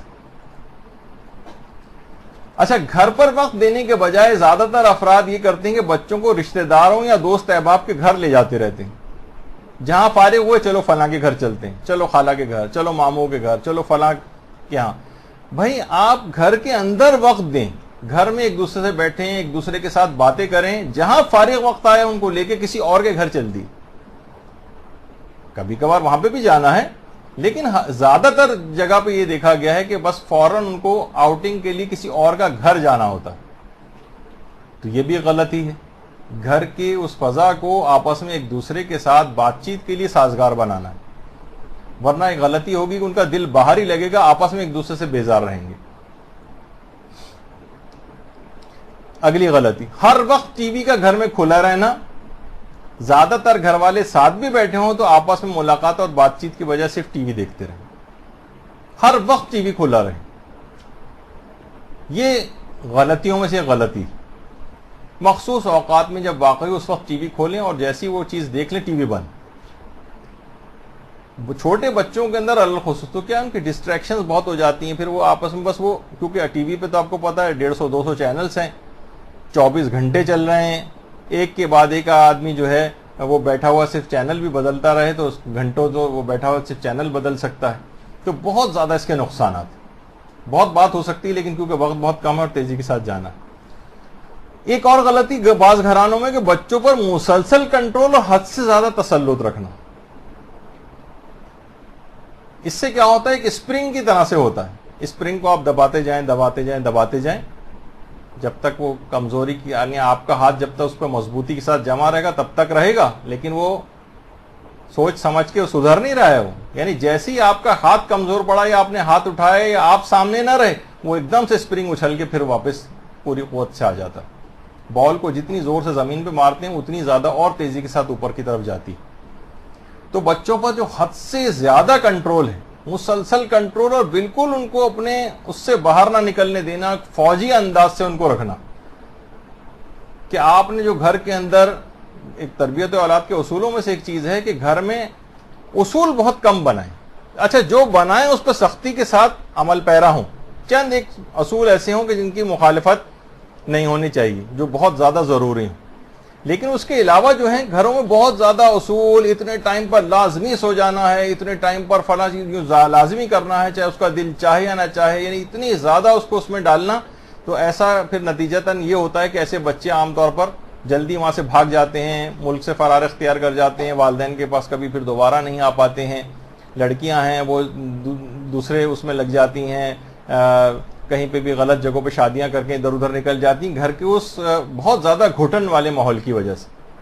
تو مسلسل کنٹرول اور حد سے زیادہ تسلط, یہ بھی بہت بڑی غلطی. ذرا ریلیکسیشن گھر میں ہونی چاہیے. جو بھی بچہ کوئی کام کرے اسے یہ کہہ کے روک دینا کہ چھوڑو تم خراب کر دو گے, یہ تمہارے بس کا کام نہیں ہے. اس سے کیا ہوتا ہے کہ بچے کو وہی, جیسے میں نے اس سے پہلے کہا تھا, وہ ہو سکتا ہے وہ چیز بچ جائے لیکن وہ بچہ خراب ہو جائے. تو کہیں بہتر نہیں ہے کہ وہ تھوڑا سا کام خراب ہو جائے, وہ 200 کی چیز ٹوٹ جائے, وہ دوبارہ بھی آ جائے گی, لیکن بچے کے اندر وہ قوت فیصلہ, وہ اس کا اعتماد, وہ نہیں آ پائے گا. کیونکہ آپ ہر دفعہ اسے یہ کہہ کے روک دیتی ہیں کہ نہیں تم خراب کر دو گے, تمہارے بس کا کام نہیں.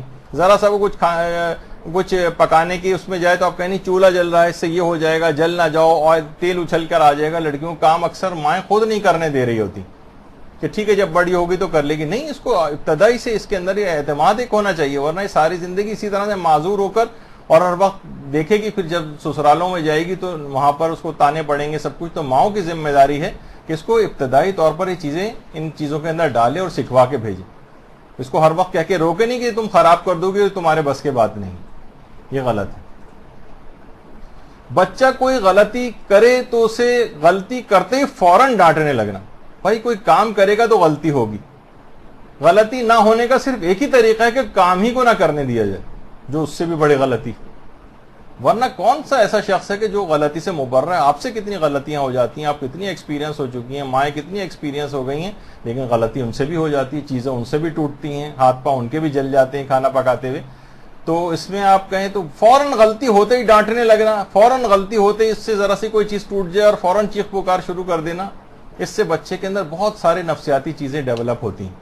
اب میں اس کی اتنی زیادہ ڈیٹیل میں نہیں جا رہا, ورنہ ہر ایک کی بہت تفصیل کے اندر جانا پڑے گا.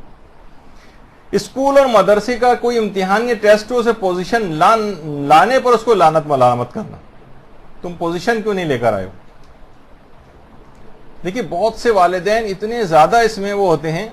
خود میرا اپنا ذاتی ایکسپیرینس, میرے والد مرحوم خدا ان کی مغفرت کرے, یعنی پڑھائی لکھائی کے معاملے بہت زیادہ سخت تھے. ایک دفعہ کلاس 8 میں جو ہاف ایئرلی ایگزام ہوتے ہیں اس میں سیکنڈ آیا. جا کے رپورٹ دی تو میرے والد نے رپورٹ اٹھا کے نیچے پھینک دی. سیکنڈ کیا چیز ہوتی ہے؟ سیکنڈ کوئی چیز ہی نہیں ہے.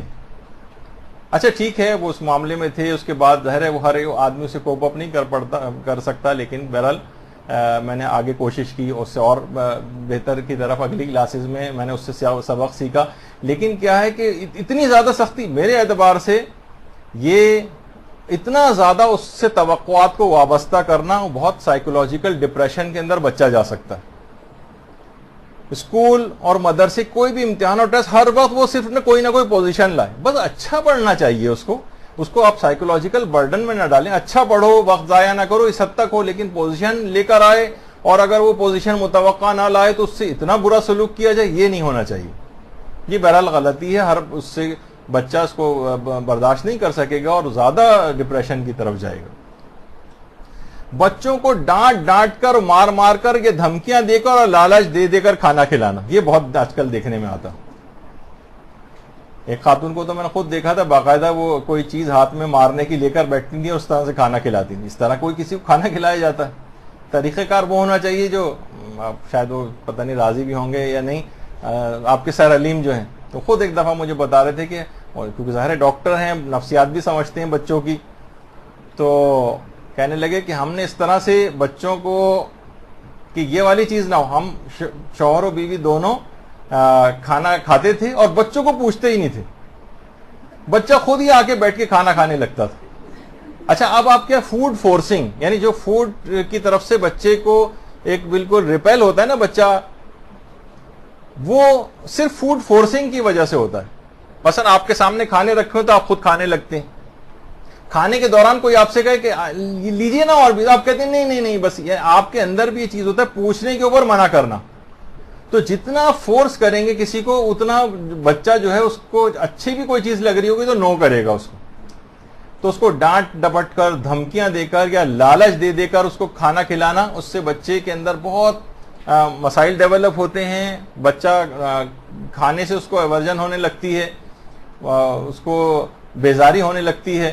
اور یہ فوڈ فورسنگ یہ نہیں ہونا چاہیے, یہ جسمانی اعتبار سے بھی نقصان دہ. بچہ بہت ساری اچھی چیزیں اور ٹیسٹ کو خود اٹھا کے چیز کھا لے گا بچہ, لیکن جہاں آپ اسے مجبور کریں گے, خود میرے اپنے جاننے والے بہت ساری چیزیں میں اس وجہ سے آپ کو بتا رہا ہوں تاکہ یہ وہ میرے ایک دوست ہیں کہ جن کے لیے بھنڈی ایسے ہے کہ جیسے چھپکلی, کہتے ہیں جس طرح چھپکلی, یعنی وہ اتنی زیادہ ان کو جو ہے وہ ناپسند ہے. خود میرے ساتھ ایک اور ہوتے ہیں, وہ کہتے ہیں کہ مجھے یعنی والد صاحب نے بھنڈی سے نفرت دلوائی. والد صاحب جو تھے وہ مار مار کر بھنڈی کھلاتے تھے, بھنڈی کیوں نہیں کھاتا ہے. ظاہر ہے بچے کا آپ سوچیے کہ یہ کیا ہے یہ طریقہ کار. تو یہ سب چیزیں ایسی ہیں جو بچے کی نفسیات اور اس کے اوپر ہوتی ہیں, پھر ساری زندگی کے لیے اس کے ساتھ ایسا ہو جاتا ہے. مثلا یہ چیزیں منتقل بھی ہوتی ہیں. خود ایک دفعہ ایک خاتون, ایک لڑکی نے مجھ سے کہا جس کی شادی میں مشکل ہوتی تھی, اور وہ خود اپنی جب رشتہ آتا تھا ان کو وہ بات بتاتی تھی کہ ایسا نہ ہو کہ بعد میں میرے لیے مشکل ہو. گوشت وہ دھو ہی نہیں سکتی. گوشت دھونا ایسے ہی جیسے ہاتھ میں, جیسے یہ بھی یہی مینڈا کی چھپکلی کسی کی دی جائے کہ اس کو پانی سے آپ دھوئیے. اس نے کہا کہ شادی ہو کے جاؤں گی وہاں پہ مثلا یہ ہوگا, تو پہلے سے میں بتا رہا ہوں میرے ساتھ یہ مسئلہ نفسیاتی طور پر ہو گیا کہ ماں کے اندر ایسا کوئی مسئلہ تھا جس سے بچے کے اندر منتقل ہو. بچے بھی تمام چیزیں سیکھ رہے ہوتے ہیں. کاکروچ سے ڈرنا فلاں دیکھا جائے تو کتنا بیزار جانور ہے, لیکن کتنا زیادہ مائیں چلا رہی ہوتی تو کہیں کاکروچ جو ہے وہ آ جائے تو کس طرح بستر پہ چوہا آ جائے, کس طرح سے اچھل کود گھروں کے اندر مچتی, جبکہ وہ اتنا نقصان بھی نہیں پہنچانے والا ہے. تو یہ سب چیزیں نفسیاتی طور پر ہوتی ہیں. اچھا, والدین کے اندر وسواس اور وہم کی حد تک صاف ستھرا رکھنے کی بیماری کا موجود ہونا, وسواسی ہونا, ہر وقت بس صفائی ستھرائی ڈسٹنگ. ذرا سا بچہ مثلا باہر سے کھیل کر آیا اور اس کے پاؤں میں کچھ گرد و غبار یا کچھ چیز لگی ہوئی ہے, فوراً اس کو ڈانٹ پھٹکار شروع کر دینا. بچے نے ذرا سی کوئی چیز کر دی, گندگی کر دی, فوراً اس کے اوپر چیخنے چلانے لگنا. یہ والدین کے اندر وسواس کی حد تک بیماری کا ہونا. ایک حد تک صحیح ہے جتنا اسلام نے تقاضا کیا, لیکن یہ جب بہت زیادہ بڑھ جائے, باقاعدہ اتنا اہم موضوع ہے کہ شک اور وسواس کی اس بیماری کے علاج پر میرا اندازہ ہے کم سے کم 2 نشستیں ضرور اس کے اوپر مجھے درس کے سلسلے میں لینا ہے کہ یہ مسئلہ اتنا زیادہ بڑھتا چلا جا رہا ہے کہ رات و دن لوگوں کے شکوک و شبہات, وسواس, وہم یہ بڑھتے چلے جا رہے ہیں. یہ بچوں کے اندر بھی یہ چیزیں منتقل ہو رہی ہیں. بہت سے ایسے بچے مجھے علم میں آئے ہیں کہ جو اپنے مثلا بہن نے اگر گھر میں چائے بنائی ہے تو اس کے ہاتھ کی چائے نہیں پیے گا. ماسی نے مثلا کوئی چیز گھر میں کام کیا ہے تو اس کے ہاتھ کی فلاں چیز نہیں ہوگی. یہ نفسیاتی اعتبار سے چیزیں منتقل ہو رہی ہیں. یہ وہم اور وسواسوں کی بیماریاں بچوں کے اندر بھی. تو یہ گھروں کے اندر اس طرح سے سازگار ماحول نہیں بنے تو اب یہ وسواسی بنے گا تو اسے دین کے معاملے میں وسواس آئیں گے, اللہ کے متعلق بھی وسواس آئیں گے, پھر یہ وسواس کی بیماری پھیلتی. تربیتی اولاد میں ان وسوسوں سے بھی بچوں کو بچانا ہوتا ہے. تقریباً صرف مشکل سے مجھے تقریباً یہ لگ رہا ہے کہ شاید 25-30% بھی آج درس مکمل نہیں ہوا اور پتہ نہیں کہاں سارا ٹائم نکلتا چلا گیا. تربیت میں جلد نتائج برآمد ہونے کے سلسلے میں والدین کا جلد باز ہونا. تربیت میں جلد بازی کا مظاہرہ کرنا کہ بس 2 رکعت نماز پڑھ لی ہے میں نے, اب جبریل امین اب تک کیوں نازل مجھ پر نہیں ہوئے, وہ والی جو سوچ رکھنا کہ بھائی آپ نے پوری زندگی ایسے گزاری. جیسے لوگ کہتے ہیں بھائی ہم نے بڑی دعائیں کی, وہ کتنی دعائیں کی, کتنے دن سے کیا, تو پتہ چلا کہ زیادہ عرصہ بھی نہیں ہوا اور اتنی جلد بازی. جیسے خود ایک مریض سے ہم انٹرویو لے رہے تھے, وہ جو ہوتا ہے ہسٹری وغیرہ, تو جناب یہ کینسر ہے جو اتنا بڑا گلے کا، آپ کے کب سے سگریٹ پی رہے؟ کہہ رہے سگریٹ تو میں نے چھوڑ دی۔ اب کتنے دن ہوئے چھوڑے؟ کہہ رہے ابھی میں 15 دن ہوئے چھوڑے ہوئے۔ اور بھائی اتنا بڑا کینسر ہو گیا، اس کے بعد آپ 15 دن پہلے سگریٹ چھوڑ رہے ہیں، اب کیا ہونا ہے اس کے اندر مثلا؟ تو جلد نتائج برآمد ہونے کے سلسلے میں، یعنی بس ہم نے کیا فوراً نتیجہ برآمد ہونا چاہیے، نہیں، ایک بہت بڑا پروسیجر۔ بچہ بڑا بھی ہو جائے تب بھی اس کی تربیت کرنے کی ضرورت پیش آتی ہے۔ بچہ جو ہے صاحب اولاد ہو جائے، اس کی اولاد کی اولادیں ہو جائیں، اور مثلا دادا ابھی تک موجود ہو اور پردادا بھی موجود ہو، تب بھی اس کو روک ٹوک اور تربیتی امور سے غافل نہیں ہونا۔ تو دیکھیے بہت ساری چیزیں ایسی ہیں کہ اس میں جلد بازی نہ کریں، تھوڑا وقت لگے گا، ہو سکتا ہے 1 سال 2 سال 3 سال 5 سال 7 سال۔ اکثر والدین پوچھتے بھی ہیں اتنے دن ہو گئے ابھی تک تو کچھ زیادہ اچھے اثرات اس کے اندر ظاہر نہیں ہوئے بچے کے اندر۔ بھائی تھوڑا اور وقت انتظار کیجئے، انشاءاللہ ہو جائے گا۔ میں بھی بار بار یہ کہنا پڑتا ہے، ظاہر ہے۔ تو یہ سب چیزیں ایسی ہیں کہ جو جلد بازی اس کے اندر کرے گا وہ نقصان اٹھائے گا، اور جلد بازی کرنے کے بعد سوچے گا بس اب کوئی فائدہ نہیں ہے، اب تو سب معاملہ ختم ہے، اور اس کی تربیت سے ہاتھ اٹھا لے، تو یہ اس سے بھی بڑی غلطی ہوگی۔ ایک اور بڑا مسئلہ یہ ہے کہ ہمیں دیکھتے ہیں کہ بچے کی چاہے جسمانی نشو و نما ہو، چاہے روحانی ہو، یا غذا کے متعلق ہو، یا مثلا کسی اور متعلق، والدین کا مطالعہ وسیع نہیں۔ ادھر ادھر سے کسی سے کچھ سن لیا، ٹوٹکے سن لیے، ٹی وی کے اوپر کچھ ٹوٹکے آ رہے ہوتے ہیں وہ سن لیے، تو اس سے کیا ہوتا ہے کہ مطالعے کے اندر وسعت نہیں، بہت ساری باتیں ان کی نگاہ سے بالکل اوجھل ہیں۔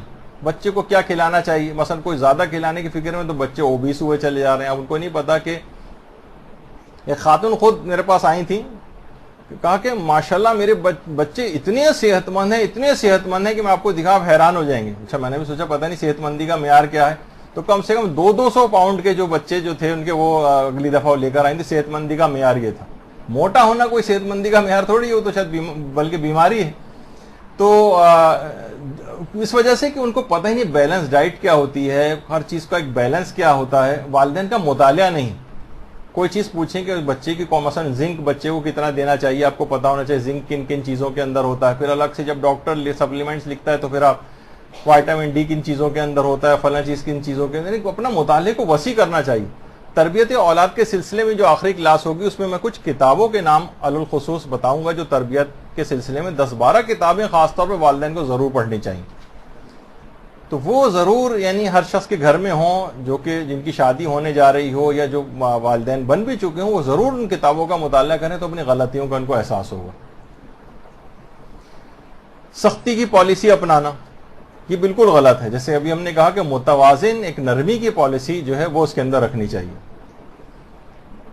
اچھا، یہ کنٹرول کرنا پڑے گا بچوں کی ٹی وی کے سامنے بیٹھنے کو، کمپیوٹر پہ بیٹھنے کو، ان کی عادت کو کنٹرول کرنا پڑے گا۔ فوراً آپ کے دماغ میں ایسے بچے آئیں گے جو آؤٹ آف کنٹرول ہو چکے ہیں، ان کے لیے تو اگلی کلاس ہے۔ لیکن جو اب تک اس مرحلے پر نہیں آئے ہیں، جو ابھی تک آپ کے ہاتھ میں ہیں اور جن کو کنٹرول کرنا ممکن ہے، ان کو ایک خاص حد سے زیادہ اس کی اجازت نہیں ہونی چاہیے۔ مثلا ایک صاحب کو میں جانتا ہوں کہ جب بھی جاتے ہیں اپنے آفس یا کوئی بھی کاروبار کی جگہ، تو وہ جو ہے اپنے ساتھ وہ جو ہوتا ہے انٹرنیٹ کا جو بھی انسٹرومنٹ، وہ جو ہے اس کا تار نکال کے اپنے ساتھ لے جاتے ہیں، پورا ہی اٹھا کر مثلا لے جاتے ہیں اپنے ساتھ، کہ اس پورے عرصے میں جب تک آؤں، ورنہ کیا ہوگا کہ بچہ صبح سے لے کر اور جب تک گھر میں موجود ہے تب تک وہ استعمال کر رہا ہے۔ اب ظاہر ہے اسے مایوسی ہے کہ اب تو جب ابا آئیں گے اسی وقت ملے گا، تو نتیجہ ہے کہ اس وقت کو کچھ نہ کچھ پروڈکٹیو وہ لگا لے گا۔ تو یہ تو خیر اس وقت کی یہ اس طرح کی بات ہے کہ بچے کو زور اور زبردستی کے ساتھ نہیں، کچھ ایسا چیز ہونی چاہیے کہ گھر کے اندر کہ معلوم ہو کہ نہیں اس ٹائم کے اوپر اس کو استعمال کی اجازت نہیں۔ ہاں، جب یہ والا ٹائم ہو جائے گا اس میں آپ کو پرمیشن ہوگی۔ وہ بھی ایسی جگہوں کے اوپر یہ سب چیزیں ہوں جہاں سب لوگ موجود ہوں، کہیں کونوں خدروں میں کوئی ایکٹیویٹی کرنے کی اجازت نہیں دینی چاہیے۔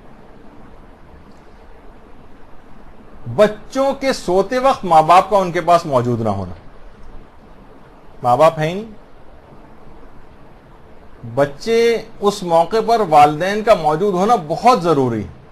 ان کو کہانی سنائیں، ان کے ساتھ وقت دیں، حتیٰ کہ وہ مصروف ترین والدین بھی جو دن بھر بہت مصروف ہوتے ہیں اور اتنا دن میں ٹائم نہیں دے پاتے ہیں، وہ بھی اگر 2 موقعوں پر ٹائم دے دیں بچوں کو، ایک رات کا کھانا ان کے ساتھ کھائیں اور دوسرا سوتے وقت ان کے ساتھ لیٹیں، تو یقین کیجئے کہ پورے دن کی غیر حاضری کا مداوع ہو سکتا ہے۔ یہ دو اتنے اہم ترین چیزیں. لیکن اگر بچہ خود سے جا کر اسی انداز سے لیٹ گیا ہے اور والدین کھانا بھی ساتھ نہیں ہے تو ایک دوری ان کے درمیان پیدا ہوتی چلی جائے گی.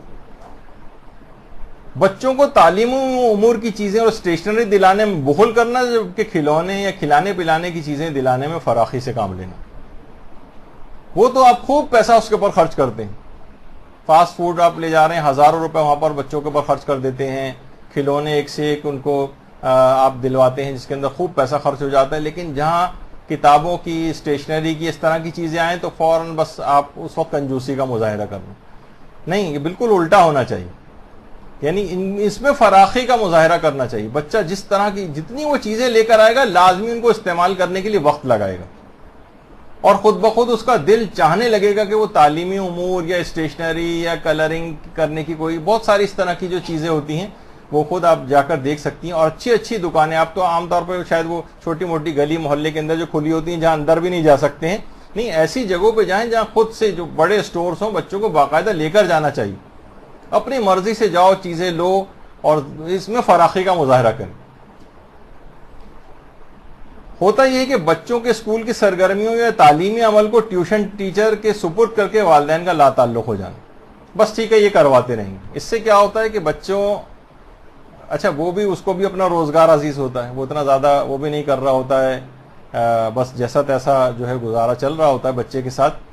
تو والدین اگر ٹیوشن ٹیچر کو جو مانیٹر نہ کریں کہ کیا پڑھا رہا ہے کیا نہیں ہو رہا، بس اس کے ذمے کر دیا، یہ خود ایک بہت بڑی غلطی ہوگی. ایسے والدین کے بچے بھی اچھے تعلیمی طور پر نہیں ہوتے ہیں اور اس کے اندر تعلیم و تربیت کے اندر یہ چیزیں بھی شامل ہیں. تربیتی امور میں والدین کا دیگر ہم خیال والدین کے ساتھ مشاورت نہ کریں. ان کو سر جوڑ کر بیٹھنا چاہیے، بیٹھیں اور ایک دوسرے سے مشورہ کریں کہ بھائی کیا کرنا چاہیے. دیکھیں بچوں کو سازگار ماحول فراہم کرنا یہ والدین کا کام ہے، بچوں کے سوچنے کا کام نہیں. مثلا جیسے ہم نے کہا تھا کہ کوئی اچھے ٹیوٹر کا انتظام کرنا ہے، اب چند والدین بیٹھیں کہ یار ہمارے بچے جو ہیں اس طرح سے ہو رہے ہیں، ہم ان کے لیے کوئی فلاں کیوں نہیں کام کرتے ہیں، ان کے لیے فلاں ایکٹیویٹی کیوں نہیں کرتے ہیں. شہید مطہری نے ایک دفعہ اپنی کتاب کے اندر لکھا تھا کہ جرمنی میں غالباً ایک علاقے کی عورتیں تھیں، ان کو جوا کھیلنے کی عادت ہو گئی. اچھا وہاں کوئی اسلامی ماحول تو نہیں، عورتیں ظاہر باہر بھی نکلتی ہیں. اب وہاں کے جو سمجھدار افراد تھے انہوں نے پورے گروپ بنایا اور سر جوڑ کے بیٹھے کہ ہم اپنی عورتوں کو اس سے کیسے بچائیں. دیکھیے وہی والے طریقہ کار کے سمجھدار والدین آپس میں بیٹھیں، مشاورت کریں کہ ہمیں کیا کرنا چاہیے. تو انہوں نے بعد میں طریقہ نکالا کہ یہاں پر مختلف چیزوں کے جو ہے وہ مقابلے کروانے چاہیے. مثلا بیبیز کے جو شوز ہوتے ہیں اور سویٹر سینے کے مقابلے اور پتہ نہیں کیا کیا اس طرح کی بہت ساری چیزیں جو خواتین سے ریلیٹڈ ہیں اور وہ کروانی شروع کر دی. آہستہ آہستہ انہوں نے دیکھا کہ خواتین کے وہ اس طرف سے جوئے خانوں کی طرف سے ڈائیورٹ ہونے لگی. اس پروگراموں کو انہوں نے اتنا اچھا منعقد کیا کہ ساری کی ساری اس میں انوالو ہو گئی، یہاں تک کہ جوئے خانوں کی طرف جانا ہی عورتوں نے بند کر دیا. یعنی کیا کیا کہ انہوں نے اگر زور زبردستی کریں کہ نہیں تم لوگ نہیں جاؤ گے تو کیا ہوگا کہ تھوڑی سی سختی ہوگی، گھروں میں لڑائی جھگڑے ہوں گے سب کچھ اور فائدہ کچھ بھی نہیں ہوگا. تو انہوں نے ڈائیورٹ کیا ان کے دماغ کو. تو اسی طریقے سے والدین جو ہیں وہ آپس میں سر جوڑ کر بیٹھیں گے ہم اپنے بچوں کو خراب ہونے سے کیسے بچائیں اور آلٹرنیٹ دلچسپی کی کون سی چیزیں پرووائڈ کریں. آلٹرنیٹ کیا ہو، ان سب چیزوں تو ہٹا رہے ہیں، کمپیوٹر سے مثلا اس کو لمٹ کر رہے ہیں. اچھا وہ بچہ بھی کہہ رہا ہے کہ پھر میں کیا کروں، اگر آپ نے اتنی دیر کے لیے مثلا مجھ سے آئی پیڈ لے لیا تو میں کیا کروں اس دوران. اس کو یہ سمجھ میں نہیں آ رہا کہ میرا وقت کیسے پاس ہوگا. آپ نے کوئی آلٹرنیٹ چیز اس کو نہیں دی، کوئی آؤٹ لیٹ اس کو ایسا مہیا نہیں کیا جہاں وہ اپنی انرجی کو، اپنی صلاحیت کو. اب یہ تو نہیں بچے سے آپ توقع کر سکتے کہ وہ جو ہے کسی کونے میں بیٹھ کے بس وہ جو ہے وہ چشمہ لگا کے کتاب پڑھتا رہے گا. تو یہ سب چیزیں ہیں جو کہ والدین یہ نہیں نظر آ رہا، ایک دوسرے شکایتیں تو لگا رہے ہوتے ہیں لیکن سیریس بیٹھ کر اس کے لیے کوئی اقدام کرتے نظر نہیں آتے. غصے کی حالت میں تربیتی امور انجام دینا. دیکھیے غصے کی حالت میں تو کوئی بھی کام کرے گا تو نقصان ہوگا اور یہ ایک بڑا اہم ہے. جس وقت اس کی کوئی پسندیدہ جائز مصروفیت ہو اسی وقت اس سے کچھ کرنے کے لیے کہنا. میں نے اس سے پہلے کیونکہ یہ بات آ چکی تھی، دوبارہ آج تذکرہ ہو رہا ہے اس کا کہ اس موقع پر اگر آپ نے اس سے کچھ کہا تو یقین کیجئے کہ کوئی اس کا فائدہ دیکھنے میں نہیں آئے گا.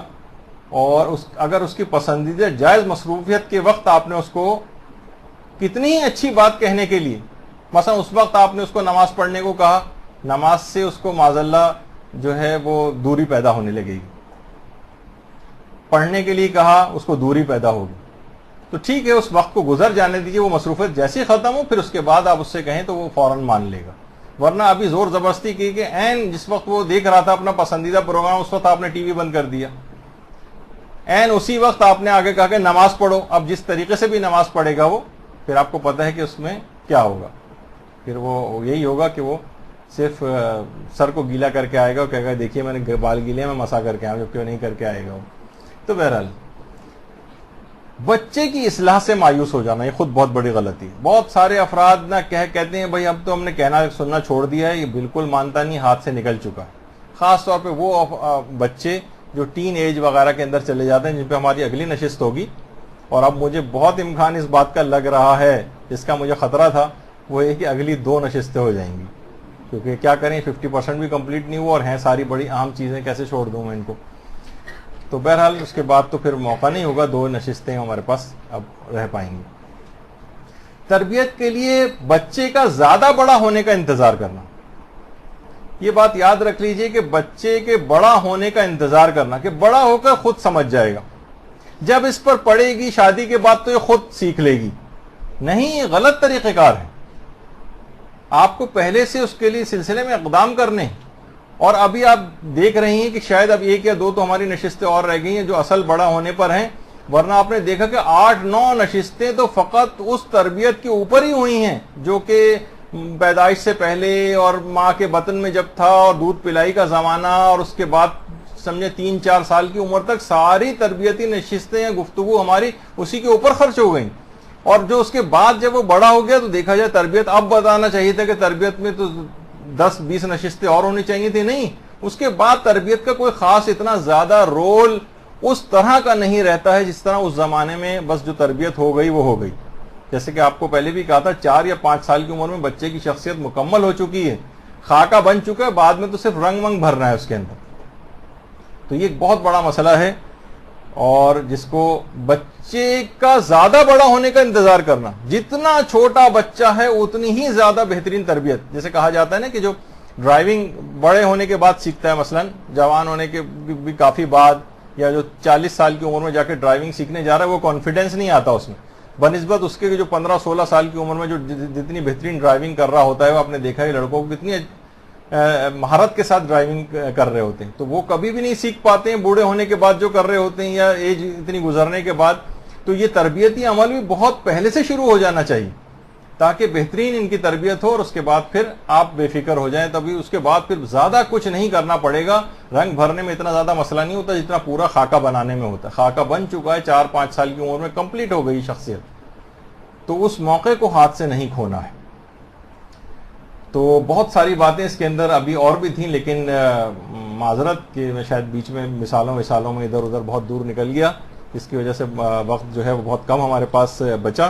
لیکن یہ کہ ایسی کوئی فضول معلومات بھی نہیں تھی، انتہائی اہم ترین چیزیں تھیں. تو وہی جیسے میں نے کہا کہ غلطیوں کا احساس کریں. ابھی یہ غلطیاں بھی مکمل نہیں ہوئیں، ابھی ایک بہت بڑی لسٹ اور بھی آگے باقی ہے. جب وہ انشاءاللہ اگلی نشست میں اس کو مکمل کر کے، اور پھر اس کے بعد جو بچے بڑے ہو گئے ہیں اور ہاتھوں سے نکل رہے ہیں یا نکل گئے ہیں، ان کے لیے بالآخر کیا طریقہ کار، کیونکہ اس کے اندر مایوس تو ہونا نہیں، تو پھر کیا طریقہ کار اختیار کریں کہ اب جو کہ جن پہ جیسے اکثر والدین کہہ رہے ہیں کہ ہم نے جب ابتدان درس سنے تو 3-4 درس سننے کے بعد ہم نے درس سننا بند کر دی، اتنا ڈپریشن ہوا کہ یہ کچھ بھی ہم نے نہیں کیا ہے. تو اس کا مطلب یہ ہے کہ اب کوئی فائدہ نہیں. اس کے بعد بھی ایسا مرحلہ نہیں ہے. ٹھیک ہے کہ معاملہ کافی آگے بڑھ چکا ہے، لیکن اس کے بعد بھی کچھ طریقہ کار ایسے باقی ہیں جس سے اب بھی ان بچوں کی اصلاح ہو سکتی ہے. وہ انشاءاللہ اگلی نشستوں کا عنوان بنے گا. وصلی اللہ علی محمد وآلہ الطیبین الطاہرین.